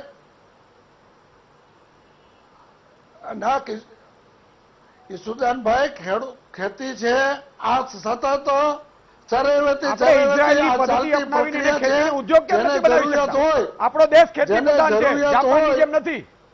આપણે ઉદ્યોગોની જેમ ખેતીને બનાવવાની જરૂર છે.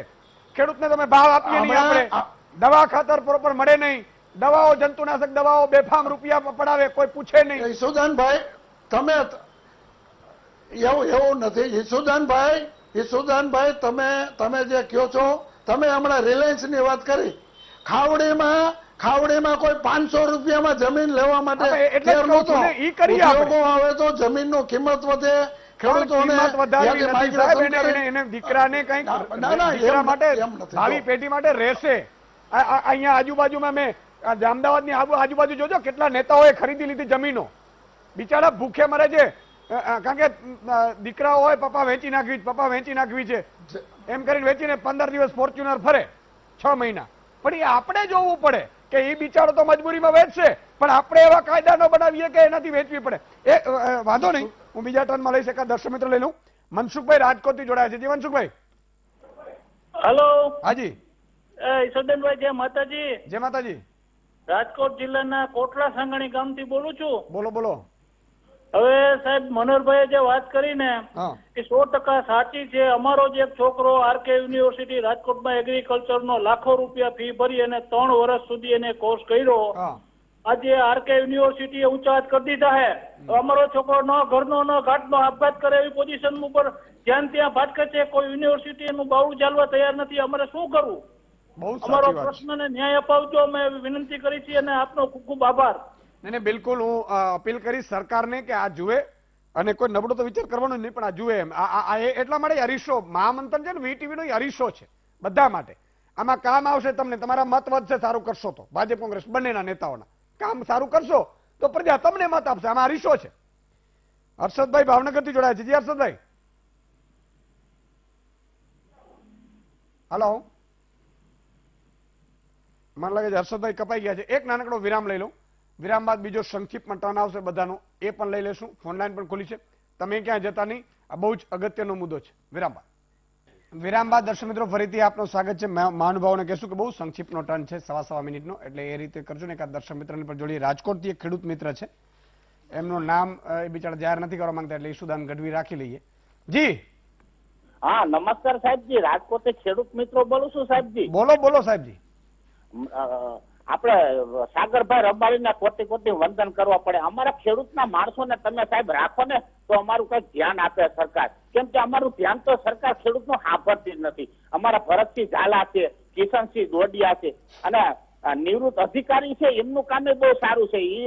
એમ બી ધોરાજીયા સાહેબ અમારા ખેડૂતની વાત કઈ સાંભળે છે, એને પણ કોટી વંદન કરવા પડે. બિલકુલ તમારા વંદન બધાને પહોંચી ગયા અને થશે. હજી તો પરિણામ હજી આવવાના બાકી છે. હજી તો 5% કામ થયું છે. ખૂબ ખૂબ આભાર. મનુભાઈ કોડીનારથી જોડાયા છે. મનુભાઈ. હા સાહેબ, અમારે કોડીનાર તાલુકાની જમીન છે નવી સરહદની. તો એને જૂની સરહદમાં સાહેબ ફેરવવા માટે થઈને એ લોકો એમ કે નગરપાલિકામાં આવે ને એટલે જૂની સરહદમાં ન ફરે. ગામડાની જે જમીન હતી એ ફરી ગઈ છે. આ થોડો ટેકનિકલ મુદ્દો છે, આમાં મને બહુ ખબર નહીં પડે, પણ તમે જે તે કલેક્ટરનો એકવાર સંપર્ક કરો એવી મારી વિનંતી છે. મનુભાઈ ખૂબ ખૂબ આભાર.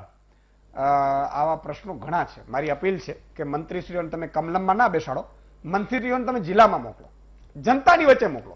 સવારે 7 વાગે મંત્રી એના જિલ્લામાં પહોંચી જાય, તમામ અધિકારીઓ સાથેથી જે પ્રશ્નો હોય સાંભળવાના ચાલુ કરે.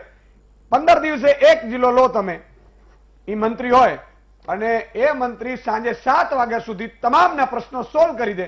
અને એ પ્રશ્ન એવી રીતે સોલ્વ કરી દે કે બીજી વખત જમીન ના હોય, કોઈ પણ હોય, બીજી વખત એ પ્રશ્ન છે ને એ અધિકારી પાસે એને આવવું ન પડે. એવી રીતે આવું કરો ને, જો થતું હોય તો એવું કરો.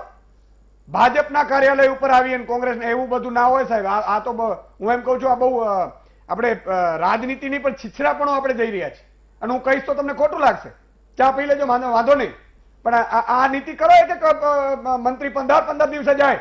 એક જામનગરમાં હોય, પોરબંદરમાં હોય, એક ઉર્જાના પ્રશ્નો તો ઉર્જા મંત્રી હોય, કૃષિ મંત્રી હોય, મહેસૂલ મંત્રી હોય, જાઓ જિલ્લામાં. આ કરવા જેવું છે. સંક્ષિપ્તમાં બીજો ટર્ન લઉં છું. સાગરભાઈ સંક્ષિપ્તમાં.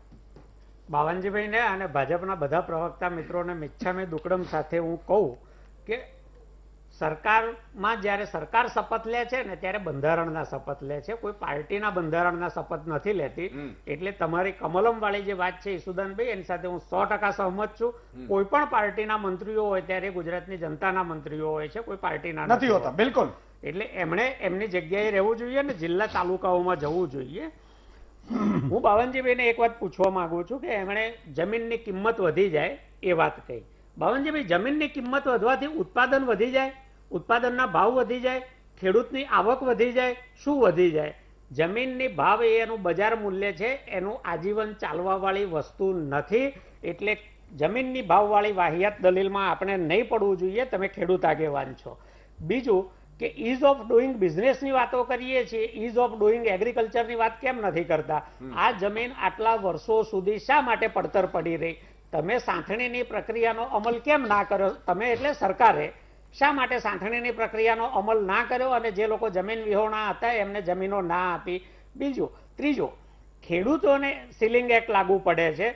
સરકારે જેને જમીન ઉદ્યોગ માટે આપી છે, કન્સેશન ભાવે આપી છે, તો જો એ ઉદ્યોગ સ્થાપવામાં નિષ્ફળ જાય છે તો એ જમીન એમની પાસેથી સરકાર 100% પાછી કેમ નથી લઈ લેતા? નવી શરતની જમીન શરત ભંગ થાય એટલે સરકારમાં પાછી જાય છે, તો ઉદ્યોગપતિ પણ નિષ્ફળ જાય તો એ શરત ભંગ ઘડીને એ જમીન સરકારે પાછી લેવી જોઈએ અને નવા કોઈકને નવી શરતોએ એ જમીન આપવી જોઈએ. એટલે ઉદ્યોગોને જંત્રીને આ બધું કરીને વેચવાની પરવાનગી આપીને નવા મર્યાદિત કરોડપતિઓ ઊભા કરવાનો ધંધો સરકારનો નથી. સરકારનું કામ છે સમાન વહેંચણીનું, સમાન તકનું. એના માટે સરકારે કામ કરવું જોઈએ. બીજું મારે એ કહેવું છે કે બધી જ ખાનગી હોસ્પિટલો, જેનો આમાં પણ સમાવેશ કર્યો છે, મોટા ભાગની ખાનગી હોસ્પિટલો પબ્લિક ટ્રસ્ટ એક્ટ 1950 અને સોસાયટી રજિસ્ટ્રેશન એક્ટ 1860 નીચે નોંધાયેલી હોય છે અને છતાં બેફામ બિલો કેવી રીતે આપે છે? પબ્લિક ટ્રસ્ટ એક્ટનું આ સીધું વાયોલેશન અને છતાં કોરોનામાં લાખો રૂપિયા બિલ આપનારી હોસ્પિટલો સામે સરકારે શું પગલાં ભર્યા? એટલે વિકાસના નામે, રોજગારના નામે સંસાધનોની બેફામ લૂંટ સરકાર ન કરવા દઈ શકે. આમાં તો સરકાર પોતે ભાગીદાર બનીને લૂંટ ચલાવવામાં મદદ કરે છે. તમે જેને જમીન આપો છો એની પાસે તમે કોઈ દિવસ રોજગારનો હિસાબ માંગ્યો છે? 10,000 હેક્ટર જમીન લેનાર ઉદ્યોગે કેટલા લોકોને રોજગાર આપ્યો?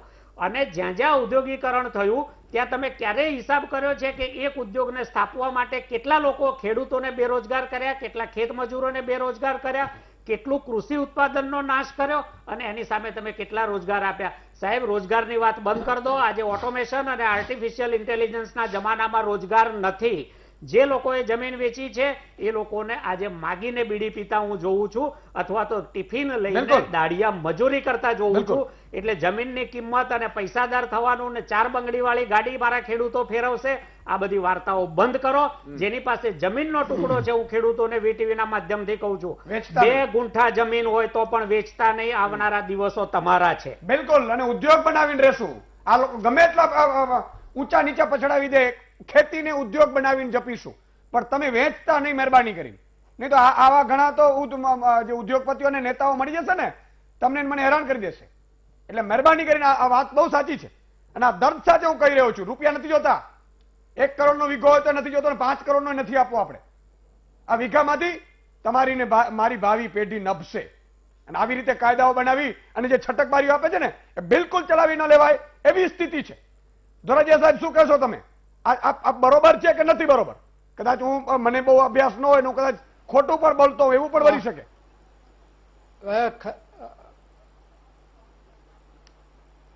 આ બાવનજીભાઈએ જે ખરેખર કીધું, બાવનજીભાઈ તમે 500 વીઘા જમીન લ્યો ને તો અમે રાજી થઈ નારિયેળ વધેરીએ કે બાવનજીભાઈએ 500 વીઘા જમીન લીધી.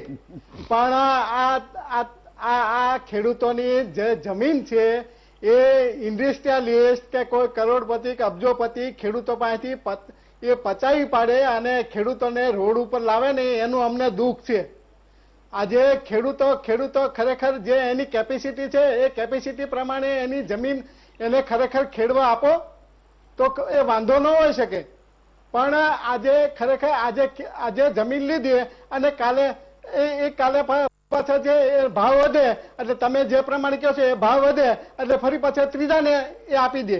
એટલે ખરેખર આ વ્યાજબી નથી. અને બીજું જે પ્રાઇવેટ કોલેજો જે કૃષિ યુનિવર્સિટી છે એ કરે છે, ખરેખર આ ખેડૂતો એને ખાડામાં નાખવાના ધંધા કરે છે.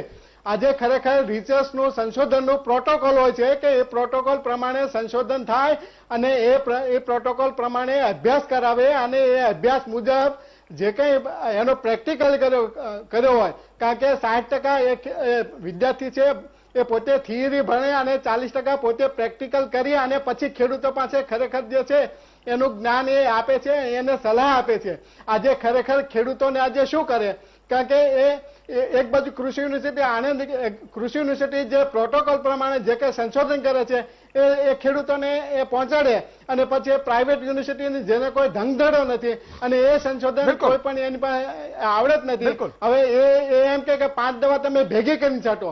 હવે ખરેખર આ ખેડૂતોને ખાડામાં નાખવાના ધંધા છે, આ ખરેખર એ બંધ કરવા જોઈએ. કારણ કે જે આજે જો આજે કોરોનાનું એક જે ઇન્જેક્શન છે, જો એમ કહી દેતી હોય કે ભાઈ આ ઇન્જેક્શન કોરોના માટે લાયક નથી, તો એના પ્રોટોકોલ પ્રમાણે સંશોધન કરીને કહી દીધું કે ભાઈ આ લાયક નથી. પણ આજે જે કૃષિ યુનિવર્સિટી જે વર્ષોના પછી જે જાતો બહાર પાડે છે, જે કંઈ દવાની ભલામણ કરે છે અને એ દવાઓને જે છે એ એક પંપની અંદર 5-5 ડબલા ભેગા કરી અને છાંટવાનું આજે આ છોકરાઓ એ ખરેખર એ કે તો આ ખેડૂતોને ખરેખર જો કંપની વાળા બુદ્ધિશાળી છે 5 ડબલાનું એક જ ડબલું બનાવીને ખેડૂતો ના આપે. નારાયણભાઈ જોડાયા જી. નારાયણભાઈ હાજી સુધનભાઈ, અત્યારે કચ્છની અંદર બી એટલી જમીન હતી કે ઉદ્યોગપતિઓને બધી વેચવામાં આવી ગઈ છે. અત્યારે ખેડૂતો અડધા ખાતેદાર થી મટી ગયેલા છે. બિલકુલ બોલો. ખેડૂતો ખાતેદાર નથી આજની તારીખમાં. એ લોકોને નોકરીની તો વાત દૂર ગઈ, એ લોકોને દાડિયા કરવા જવા પડે છે ટિફિન લઈને 200-200 રૂપિયામાં. બહુ આજ કહું છું આજની તારીખમાં એવી કંપનીઓ આવી ગઈ છે કે એની આજુબાજુમાં 15 કિલોમીટર ની અંદર કે 20 કિલોમીટર અંદર કોઈ ઉત્પાદન થતું નથી. અને પોલ્યુશન કરે. અને જો કંપની આવે એનો વાંધો નથી. ખૂબ ખૂબ આભાર નારાયણભાઈ. પણ નારાયણભાઈની વાત સાથે હું કહું છું કે સરકાર એવો કાયદો બનાવે, ચાલો આપણે જાહેરમાં અભિનંદન કરીશું કે હવેથી કોઈ પણ કંપની આવે ખેડૂતની જમીન જેની લેશે એને પાર્ટનર બનાવશે. ભલે ને અમુક ટકા રેવન્યુ આપો ને અને નોકરી આપે એકને. 100 ખેડૂતો હોય તો 100માં. અમે ઘડી કંપનીની કેટલા વખત મારે ફરિયાદ આવી છે ભોગાતમાં. તમે વિચાર કરો, અંદર જમીન છે ખેડૂતોની, રસ્તા બંધ કરી દીધા, બાઉન્ડ્રી લગાડી દીધી અને પછી અધિકારીઓ કોઈને કહે નહીં. કાં તો જમીન ખરીદી લ્યો ને કાં વેચો. તમે સ્થિતિ તો જુઓ. આ સ્થિતિ છે ને મને લાગે છે બહુ ખરાબ આપણે થઈ રહી છે. જી બિપિનભાઈ સંક્ષિપ્ત. મુખ્યત્વે કહીશ કે આ કાયદામાં જે મુખ્ય સુધારા કર્યા એમાં તમામ આદિવાસી વિસ્તાર માટેની જે 73 ની જે કલમ હતી એમાં પણ આ પ્રમાણેના સુધારા થશે. એટલે કે એમાં મુખ્યત્વે જે અનુસૂચિત વિસ્તારો માટેનો જે કાયદો છે તો એમાં પણ આદિવાસીની જમીન ઇન્ડસ્ટ્રીઝ પર્પઝ માટે તેમજ કૃષિ યુનિવર્સિટી માટે તેમજ તે પણ લઈ શકશે એવું છે. આદિવાસી એટલે એ 73 ના કાયદા પ્રમાણે એટલે આદિવાસીની જમીન લઈ શકશે. એટલે આદિવાસી જ લઈ શકશે. પણ એ કલેક્ટરની પરમિશન લઈને જે એની પ્રક્રિયા અત્યારે લઈ શકે છે એ નહીં, પણ કૃષિ યુનિવર્સિટી ને એ બધા માટે. કૃષિ એટલે એ જ થયું ને ટૂંકમાં. એટલે કાયદાની ટૂંકમાં વેરણ તમે સીધું જ બોલ નાખો ને. કાયદાનું વેરણ છે કરી નાખ્યું. એમ બોલો ને યાર તમે. બીજો નંબર કે એની પોઝિટિવ સાઈડમાં મુખ્યત્વે કહીશ કે જે પણ આ સુધારા કર્યા એના સ્કિલ ડેવલપમેન્ટ માટે જે લોજિસ્ટિક છે કે આઈટી છે, મુખ્યત્વે આઈટી એટલા માટે હું કહીશ કે આપણે બધા જે આઈટી વાળા જે છે એ બધા બેંગ્લોર કે જે નોકરીઓ માટે જે જાય છે તેના અહીંયા જેમ પહેલા આઈટી પાર્કની પોલિસી હતી પરંતુ એનું અમલીકરણ પૂરેપૂરું ના થયું ને એ બંધ થઈ ગયું. પણ એનાથી આઈટી ને બધું વધુ આવશે એવું લાગે છે. અને ત્રીજો નંબર કે જે આપણે ઇઝરાયલની ખેતી અને ડેનમાર્કનું દૂધ બંધ કરાવું અને ઇઝરાયલની ખેતીના જે પ્રયોગો પ્રમાણે અહીંયા આપણે ચાલુ કરો. તો એ બધા જે ઉત્તેજન માટે જે મનોહરભાઈએ કીધું એના માટે હું સહમત છું બિલકુલ. પણ એના આઈસીઆરની ગાઈડલાઈન પ્રમાણે ટોટલી અમલીકરણ થાય તો મને લાગે છે કે ગુજરાતમાં કૃષિ યુનિવર્સિટી અને વેટરનરી યુનિવર્સિટીઓ જે છે બહુ સાચી વાત એ કરી. બધી પણ મને બહુ લાગે છે સક્ષમ આમાં વિજયભાઈને અપીલ કરીશ કે કદાચ અધિકારીઓ મિસગાઈડ કર્યા હોય. અમલ થયો પરંતુ બીજો નંબર માપણીની ગાઈડલાઈનનો અમલ થયો જમીન માપણીમાં તો કેટલા ના, ખોટા. ના. દુષ્કાળની ગાઈડલાઈનનો અમલ એક થયો મિનિટ. ઈ કરવા જેવું છે, ઈ કરતા મુખ્યમંત્રી નથી. યોજનાની હું- ગાઈડલાઈનનો અમલ થયો કઈ ગાઈડલાઈનનો ના, અમલ ના. થયો તો આ ગાઈડલાઈનનો અમલ ના ના થશે. એવું નથી. એન્જિનિયરિંગ કોલેજ હોય તો એની એઆઈસીટી છે, મેડિકલ કોલેજ હોય તો આઈસીએમ માં છે, એટલે એ ગાઈડલાઈનનો પ્રમાણેની વાત છે. ગાઈડલાઈનની અમલ વાત બીજો કરો. નંબર પણ મુખ્યત્વે આનાથી સરકારના આવકો ઘટશે. ઘટશે આવક સ્ટેમ્પ ઘટશે. ડ્યુટીની આવકો જે થવાની હતી હા એ ઘટશે એવો મને અંદાજ છે. કારણ કે એમને શું જે રિવર્સ આખી મિકેનિઝમ જે 2015 ની હતી એ હા. કરી છે, તો એના કારણે ભલે ઔદ્યોગિક વિસ્તારો વધે પણ સ્ટેમ્પ ડ્યુટી જે આવા પાત્ર હતી એ એ ઘટશે. ઘટશે. એટલે મારી અપીલ છે કે વિજયભાઈને કે એકવાર ફરીથી આ અભ્યાસ કરજો, કારણ કે અને અધિકારીઓને બીજું- રસ હોય ને તો એ બધું સર આમ બરોબર છે સર એસા બીજું કરેંગે તો સાગરભાઈએ જે કરાવી કીધું નાખે. નવી શરતની જમીન વાળું જે કીધું, હવે એમાં હું એમને પ્રકાશ પાડું કે જે નવીન શરતની જમીનો જે પણ તબદીલ થશે, હા જે પાછી તો લેવાની એ બધું તો મને લાગે એ આમાં નહીં થાય, હા પરંતુ એ તબદીલ જે થશે જૂનીમાં, એમાં જે સ્ટ્રક્ચર જે હતું, જે પ્રીમિયમ હતું, એ વર્ષ પ્રમાણે જો ગણીએ ને તો એમાં સરકારના આવકો વધશે. બિલકુલ. આજે ખેડૂત સમાજે સુરતમાં વિરોધ કર્યો છે આનો, આ ગણોદ્ધારાનો. જુદી છે.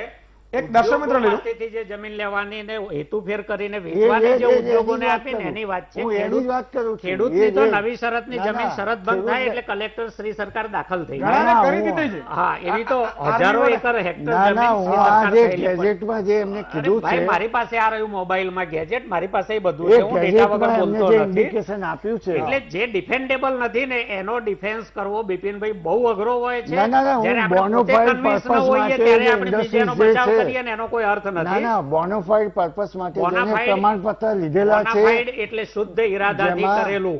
આમાં આના- કોઈ શુદ્ધ ઈરાદો નથી તો કેવી રીતે એને બોનાફાઇડ કહું? હા, અને બીજું એમાં એમને 10 વર્ષ થઈ ગયા હોય અને જૂની નવી શરતની જમીન એ વખતની પડી હોય. ઓકે. સાંભળજો. એક છે ને ગોવિંદભાઈ જે લઈ લઉં, ગીર તમિલનાડુ સોમનાથ વાળા. સરકારમાં. જી ગોવિંદભાઈ નમસ્તે સુંદરભાઈ. નમસ્તે. હવે આપણે સરકારે ટુકડાધારાનો કાયદો બહાર પાડ્યો હતો કે 20 ગુઠા જમીન ખાતે થઈ શકે. હા. બરાબર, 4 વીઘા જમીન હોય, 2 ભાઈ હોય, ભાગ પાડવો તો ભાગ પડી શકતા નથી અને 2 ભાઈ વચ્ચે તકલીફ હોય તો આ જમીન માટે મોટો વિવાદ થાય. તો આના માટે સરકારે જાહેર તો ઘણા સમય પહેલા કર્યું ટુકડાધારા સિસ્ટમ, બહુ સાચી અમલમાં વાત. નથી લીધું હજી.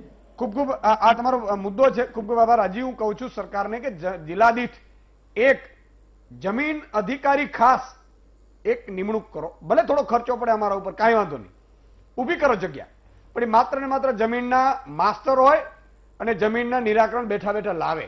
કેટલા જમીનોના કેસ છે, 33 જિલ્લા હોય તો 33 અધિકારીઓ નિમણૂક કરવાની, બીજું શું હોય? પણ આ કરવા જેવું છે. આવી રીતે બિચારા કેટલા હેરાન થાય છે. હમણાં પછી ચોટીલા વાળા પેલા આર્મી વાળો ભાઈ છે આજુબાજુ મોરબી, બોલો શ્રી સરકાર કરી નાખી ખેડૂતે. હવે પોતે બિચારો એમ કહે છે કે શું કરું ને, એવા તો કેટલાય લોકો હશે. કેટલાય લોકોની વારસાઈની નોંધો નથી ને હમણાં પેલા એમાં સન્માન પ્રધાનમંત્રી સન્માન નિધિમાં ફેરફાર કર્યો હા. કે દાદાના કે બાપાના નામે હશે તો દીકરાને નહીં મળે. હવે હા. જે ગુજરી ગયા એમનું શું? તમારી વારસાઈની નોંધો પાડવા માટે નથી તમારી બિલકુલ. પાસે ગ્રામ સેવક નથી, તલાટી. અને તમે પછી નિયમો લાવી દો છો. એટલે જાહેરાત ફર્સ્ટ ક્લાસ કરી દો છો પણ પછી અમલનું શું? બિલકુલ. આ એક બાવનજીભાઈ નાનકડા વાત વિરામનો- કરતા હતા કે મુખ્યમંત્રી સહાય યોજના કોઈ પણ પ્રીમિયમ ભર્યા વગર. બાવનજીભાઈ આ વખતે સૌરાષ્ટ્રમાં જે મગફળીના અને બીજા પાકોને નુકસાન થયું છે એમાં મુખ્યમંત્રી સહાય યોજનાનું વળતર મળશે એટલું ખેડૂતોને જરા સ્પષ્ટતાથી કહી દેજો. ઓકે. એક નાનકડા વિરામનો સમય થયો છે. વિરામ બાદ આવીએ છીએ. આવે જી મોહિતભાઈ. નમસ્કાર ઈશુદાનભાઈ, મોહિત જોશી વાત કરું છું. હું ડીસા રાણપુર થી વાત કરું છું. હા. આ 1973 માં અમારી દાંતીવાડા યુનિવર્સિટી બની હા. અને એ વખતે બનાસકાંઠાના ડીસા તાલુકો, પાલનપુર તાલુકો, દાંતીવાડા તાલુકાના 12 ગામ લીધા. અંદાજે 35 એકર જગ્યા લીધી ખેડૂતોની. આજે સાહેબ એમાંથી 1000 એકર જગ્યામાં પણ કશું જ થતું નથી અને એ તમારી જગ્યા અમને જોઈએ છે બંજર પડી છે. તો સાહેબ આપના માધ્યમ થકી હું એ જણાવવા કહેવા માંગુ છું કે સાહેબ અમારી જગ્યાનું કંઈક કરો, એમાં વિકાસ કરો તો અમને ખેડૂતોને કંઈક ફાયદો મળે. વાહ, બહુ અદભુત વાત કરી. આ જવાબ આપણે લેશું બાવનજીભાઈ પાસેથી. સંક્ષિપ્તમાં મનરભાઈ. ઈશુભાઈ, એક મારી વાત કરતા પહેલા થોડીક એક પોલિટિકલ એક લીટી પૂરતી વાત કરી દઉં કે જે રીતે ભારતીય જનતા પાર્ટીના પ્રેસિડેન્ટે એવું કીધું કે મંત્રી છે એ કમલમમાં બેસશે, એટલે સામાન્ય સહજ છે, આપણે લોકશાહીમાં જીવીએ છીએ, રાજાશાહીમાં નહીં. હુકમો એના પાર્ટીના આગેવાનને કરી શકે, પણ એ મંત્રી બન્યા પછી એ તમામ મતદારે મત આપ્યો કે નથી આપ્યો, એ તમામના એ મંત્રી છે, ગુજરાતના મંત્રી છે, એના ઉપર હુકમ પાર્ટી નથી કરી શકતી અને પાર્ટીને એને બેસાડો તો પ્રભારીઓ છે. અને આવી રીતે એક ભારતીય જનતા પાર્ટી માત્ર એક જ નથી, આ વિસ્તારની અંદર, આ રાજ્યની અંદર અનેક લોકો વસે છે, વિચારોથી ભિન્ન ભિન્ન લોકો પણ આવી રહે છે અને એ મત આપે છે. એટલે આ એક સરમુખત્યારશાહી જેવી વલણ અખ્તિયાર જે ભારતીય જનતા પાર્ટીને છે એ વિચાર્યું છે, એનું હું ભારતીય જનતા પાર્ટીના તમામ આગેવાનોને સામે મૂકું છું કે આ ખંડન કરીએ છીએ અમે. અને આવી માનસિકતાથી કોઈ મંત્રીઓને હકાવી ન શકાય, કારણ કે ગુજરાતના મંત્રી છે. તમારો કાર્યકર્તા એક દુઃખી છે, પરેશાન છે, એવું તમે સ્વીકારો છો કે કામ નથી થતા એટલા માટે, તો અમે એ જ કહીએ છીએ તમારાથી કામ નથી થતા. એ વાસ્તવિકતા તમે સીધી નાટકે સ્વીકારી લીધી. મુખ્ય વાત ઉપર આપું, મુખ્યમંત્રીશ્રીએ એવું કીધું કે મહેસૂલી ક્રાંતિ અમારે કરવાની છે. આ થકી કયા થકી? ઇઝ ઓફ ડુઈંગ બિઝનેસના ઓઠા નીચે. આ વાસ્તવિકતા, આ સેન્ટેન્સ હતું. અને વિકાસની નવી તકો ખુલશે, વિકાસ થશે ગુજરાતમાં. હતી મને એ નથી સમજાતું કે ક્રાંતિ કરવા માટે મહેસૂલી ક્રાંતિ શબ્દ પ્રયોગ કર્યો તો મુખ્યમંત્રીએ વિચારીને કર્યો હશે. અહીંયા માની શકાય કે દૂધની ઉત્પાદન વધ્યું એટલે દૂધની ક્રાંતિ થઈ, અને ઘઉંનું ઉત્પાદન વધ્યું કે ધાનનું ઉત્પાદન વધ્યું એટલે હરિત ક્રાંતિ થઈ. તો જમીનનું પ્રોડક્શન એ વધારવાના છે ઈસુભાઈ? જમીનનું પ્રોડક્શન વધે તો મહેસૂલી ક્રાંતિ થાય. મહેસૂલી ક્રાંતિ એટલે કે, એટલે મારું એ કહેવાનું કે આ જે વાસ્તવિકતા ઉપર દર્શન કરીએ અને ખેડૂતોની જે મારકણા બળદ સાથે કામ કરનારા ખેડૂતોને મારે નમ્ર વિનંતી કરવી છે કે તમારા દીકરાને, જેમ તમારા માવતરે તમને જે જમીન આપી છે, એ જો તમારે એના દીકરાને વારસદાર તરીકે તમારે જમીન આપવી હોય તો મહેરબાની કરીને આ કાળા કાયદાનો તમે વિરોધ કરજો. અને છેલ્લી વાત મૂકી દઉં, ઓર્ગેનિક યુનિવર્સિટી પશુપાલન માટે અને એના માટે થઈને કામધેનુ યુનિવર્સિટી 10-10 વર્ષથી ઈસુભાઈ આ બધા કાગળો ઉપર 2 વખત વિધાનસભામાં પાટલી થપથપાવી લેવું છે એગ્રીકલ્ચર મિનિસ્ટરે. આટલું 10 વર્ષથી ચાલે અને આ એક જમીનના કાયદા માટે 2 મહિનામાં ભૂંગળીઓ વાળ નાખ્યો અને જમીનો આપી દઈ. 10 વર્ષથી ખેડૂતોનું પશુપાલન, કામધેનુ યુનિવર્સિટી 2 રૂમ રોટમાં ચાલતી છે ખબર નહીં, અને ઓર્ગેનિક યુનિવર્સિટી. આ યુનિવર્સિટી બે કઈ જગ્યાએ આવે છે તમે બતાવીને જાહેરાતો કરો. અને છેલ્લે એક વાત મૂકી દઉં, છેલ્લે વાત મૂકી દઉં. બીજું એ કે 70% લોકોની પાસ આખી દેશની પૂરી આખા દેશની પ્રોપર્ટી સંપત્તિ ઈસુભાઈ 70% પ્રોપર્ટી 1% હાથમાં છે આજે. આવનારા દિવસોની અંદર આ જમીન એમાં બાદ હતી. આ જમીન જો એમાં ભળી જાય તો તમે નક્કી કરી શકશો, કલ્પના કરી શકશો કેટલા ટકા પ્રોપર્ટી એ 1%ના કે 1.5% હાથમાં જતી રહેશે? 556 રજવાડા પાસે જે ખેતીની જમીન હતી એ આજે 5 લોકોના હાથમાં જઈ રહી છે. આ આર્થિક અસમાનતા આવનારા દિવસોના દેશનું ભવિષ્ય માટે સરદાર વલ્લભભાઈ પટેલે જે રજવાડા કર્યા એ પાછા રજવાડા બીજી રીતે ઉભા થઈ રહ્યા. લોકોને રજવાડા બનાવ્યા, 5 બનાવે છે. ઓકે, નાનકડા વિરામ બાદ તુરંત આવી છે. ક્યાં છે તમે? ફરીથી આપનું સ્વાગત છે. એક સુરત થી ભાવેશભાઈ જોડાયા છે. જી ભાવેશભાઈ. ભાવેશ ઠક્કર, જય જલારામ. જય જલારામ. ભાઈ આ તમે વાત કરો છો જમીનની, કોઈ પૈસા કમાઈને જમીન લેવી હોય તો લઈ જ ના શકે? પૈસા કમાઈ ન લઈ શકે ને, શું કામ ભાઈ એને રહેવા દેવાની નહીં, જમીનમાં જ લેવાની. હવે જમીન જ બાકી રહી છે. 5 ઉદ્યોગપતિઓ બધી જમીન લઈ લેશે તો આપણે પોસાશે?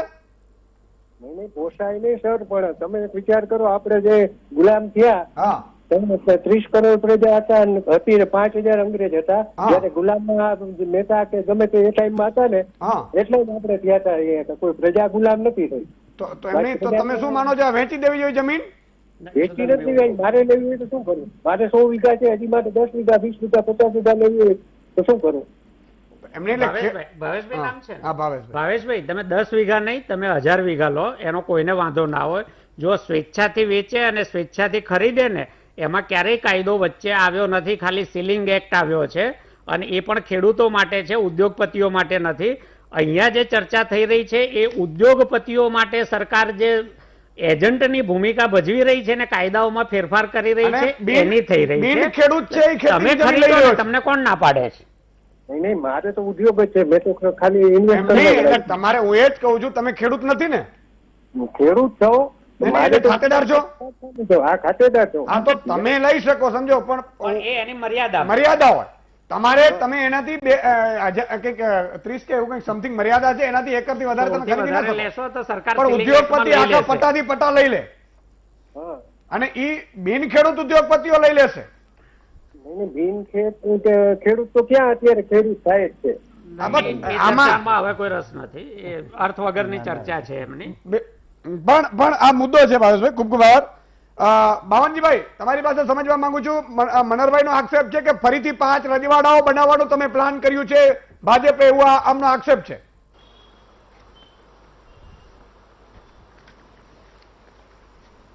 ઈસુદાનભાઈ, મને થોડોક સમય આપજો. હાલો, 2.5 મિનિટ છે સાહેબ. ઈસુદાનભાઈ, મને થોડોક સમય 2.5 મિનિટ છે સાહેબ, જે પણ બોલવું બોલી દો. આમાં જે મહાનુભાવ 2 મિનિટમાં બરાબર છે. એ તમે જે વાત કરી કે આ સરકાર છે, અવાજ કેમ ને સર? તમારો આવે છે, બોલો, ચાલુ રાખો. હાલો, તમે ચાલુ જ રાખો બોલવાનું. અવાજ આવે છે? હા, આવે છે, આવે છે. હા, ઈસુદાનભાઈ, એ મારે 40-50 વર્ષ પહેલા આ દેશમાં જે જમીન હતી, અત્યારે ખેડવાણ જમીન ઘટી ગઈ છે. જે મનહરભાઈ કહે છે, આ દેશમાં બહારથી ઘઉં આયાત કરવા પડતા હતા. આયા ખાવા માટે આપણે વિદેશી ઊંડિયામણ વહી જતું હતું. એને બદલે આ સરકારે કૃષિમાં આનુષંગિક ફેરફાર કરી અને અનેક ગયા વર્ષે 3,89,000 ટન ઘઉં આ ભારત સરકારે આપણે ખરીદ્યા છે. આયા આત્મનિર્ભર બની ગયા છે. કોઈ ખેડૂતની ઉત્પાદન હોય તો એના માટે આપણે પુષ્કળ રીતે વાત છે. આપણો મુદ્દો આ કોઈ ખેડૂતની જમીન રાજાઓની જમીન નથી. આજે એક બાજુથી રોજગારીની તમે વાત કરો છો, ઉદ્યોગો આવે તેની તમે ટીકા કરો છો, તો આજે ખરેખર લોકોને રોજગારી જોતી હશે.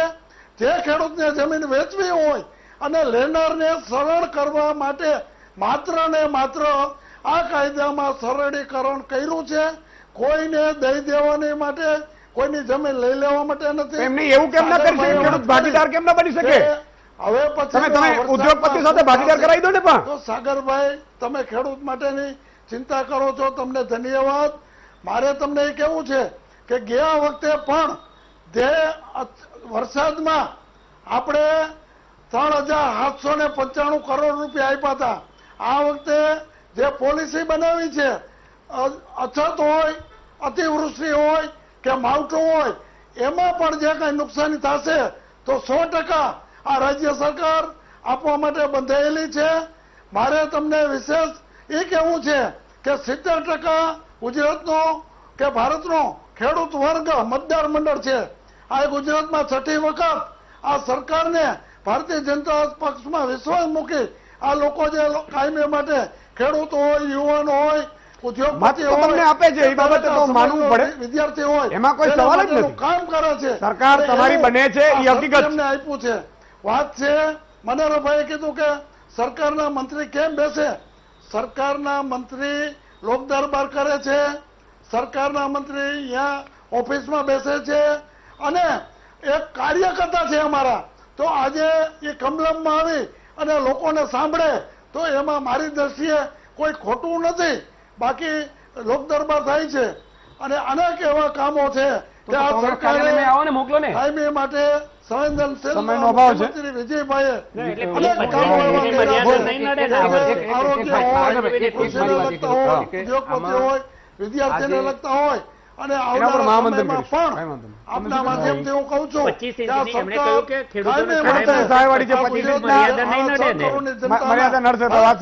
વાત આપશે. ઓકે બાવનજીભાઈ, સમયનો અભાવ છે. સરકાર બધી બહાર પાડ્યું છે એમાં એવું કોઈ પણ જાતનો ઉલ્લેખ નથી કે બેન ખેડૂત સીધી ખેતી કરવા માટે જમીન લઈ શકશે. એટલે એ બધા જે આપણે જે પણ એ તો એમને હાઈકોર્ટ સુધી પહોંચતા હોય ખેડૂત થવા માટે, એ હું એમ કહું છું મૂકે બહુ સારા માણસ હોય. ખાલી 30 સેકન્ડ. અત્યારે ગુજરાત એગ્રીકલ્ચર યુનિવર્સિટીની જે 4 એગ્રીકલ્ચર યુનિવર્સિટી છે એને નબળી પાડવાનું જે કૃત્ય છે એનું કારસ્તાન છે. એમાં 4 કોલેજના વાઇસ ચાન્સેલર ઇન્ચાર્જ, 4 જગ્યાએ director research incharge, principal incharge, એટલે જે કંપનીઓ જે રીતે આપણી સરકારી કંપનીઓ નબળી પાડી અને પ્રાઇવેટ કંપનીઓ જે ઊભી કરી ઠીક એ છે, જ તમારો રીતે વાત ગુજરાત એગ્રીકલ્ચર યુનિવર્સિટીને નબળી સમયનો અભાવ છે પાડી એટલે અને આ રીતે બાવનજીભાઈ, private મનહરભાઈ, university- સાગરભાઈ, બિપિનભાઈ અને એમબી યુનિવર્સિટીઓ વેચવાની છે. ધોરાજીયા સાહેબનું ટર્ન આવ્યું કે નહીં બીજું? ના નહીં બાકી હા, બોલો ધોરાજીયા સાહેબ પછીથી નેક્સ્ટ ટાઈમ બેટર લક કોલમાં બોલી દો. ખરેખર યુનિવર્સિટીને નબળી પાડવાનું છે કારસ્તાન છે, કારણ કે જો વીર નર્મદ યુનિવર્સિટીના જો વાઇસ ચાન્સેલરની 2 દિવસની અંદર જાહેરાત થતી હોય તો આજે કૃષિ યુનિવર્સિટીના ચાર યુનિવર્સિટીના વાઇસ ચાન્સેલર જે છે ને એ ખરેખર 6 મહિનાથી ચાર્જમાં ચાલે છે. એટલે હવે એ ખરેખર બંધ વિજયભાઈ તમે સારા માણસ છે, કોઈ અધિકારીએ મિસગાઈડ કર્યા હોય બની શકે. વિજયભાઈને આ ખાનગી યુનિવર્સિટી કરવા મિસગાઈડ કર્યા છે. બાકી મને તેમ કહો આ એગ્રીકલ્ચર યુનિવર્સિટીમાંથી તમને તકલીફ શું પડી? એક તકલીફ આ રાજ્ય સરકાર બતાવે કે આની અંદર આ તકલીફ છે. આશા રાખીશ કે આને રિવ્યુ કરવામાં આવે. ખૂબ ખૂબ આભાર મનહરભાઈ, બાવનજીભાઈ, સાગરભાઈ, બિપિનભાઈ, એમબી ધોરાજીયા સાહેબ. દર્શક મિત્રો જોડાયા ન જોડાઈ શક્યા એમનો પણ ખૂબ ખૂબ આભાર. આવતીકાલે ફરીથી નવા મુદ્દા સાથે વધુ સમાચાર તોરલ સાથે.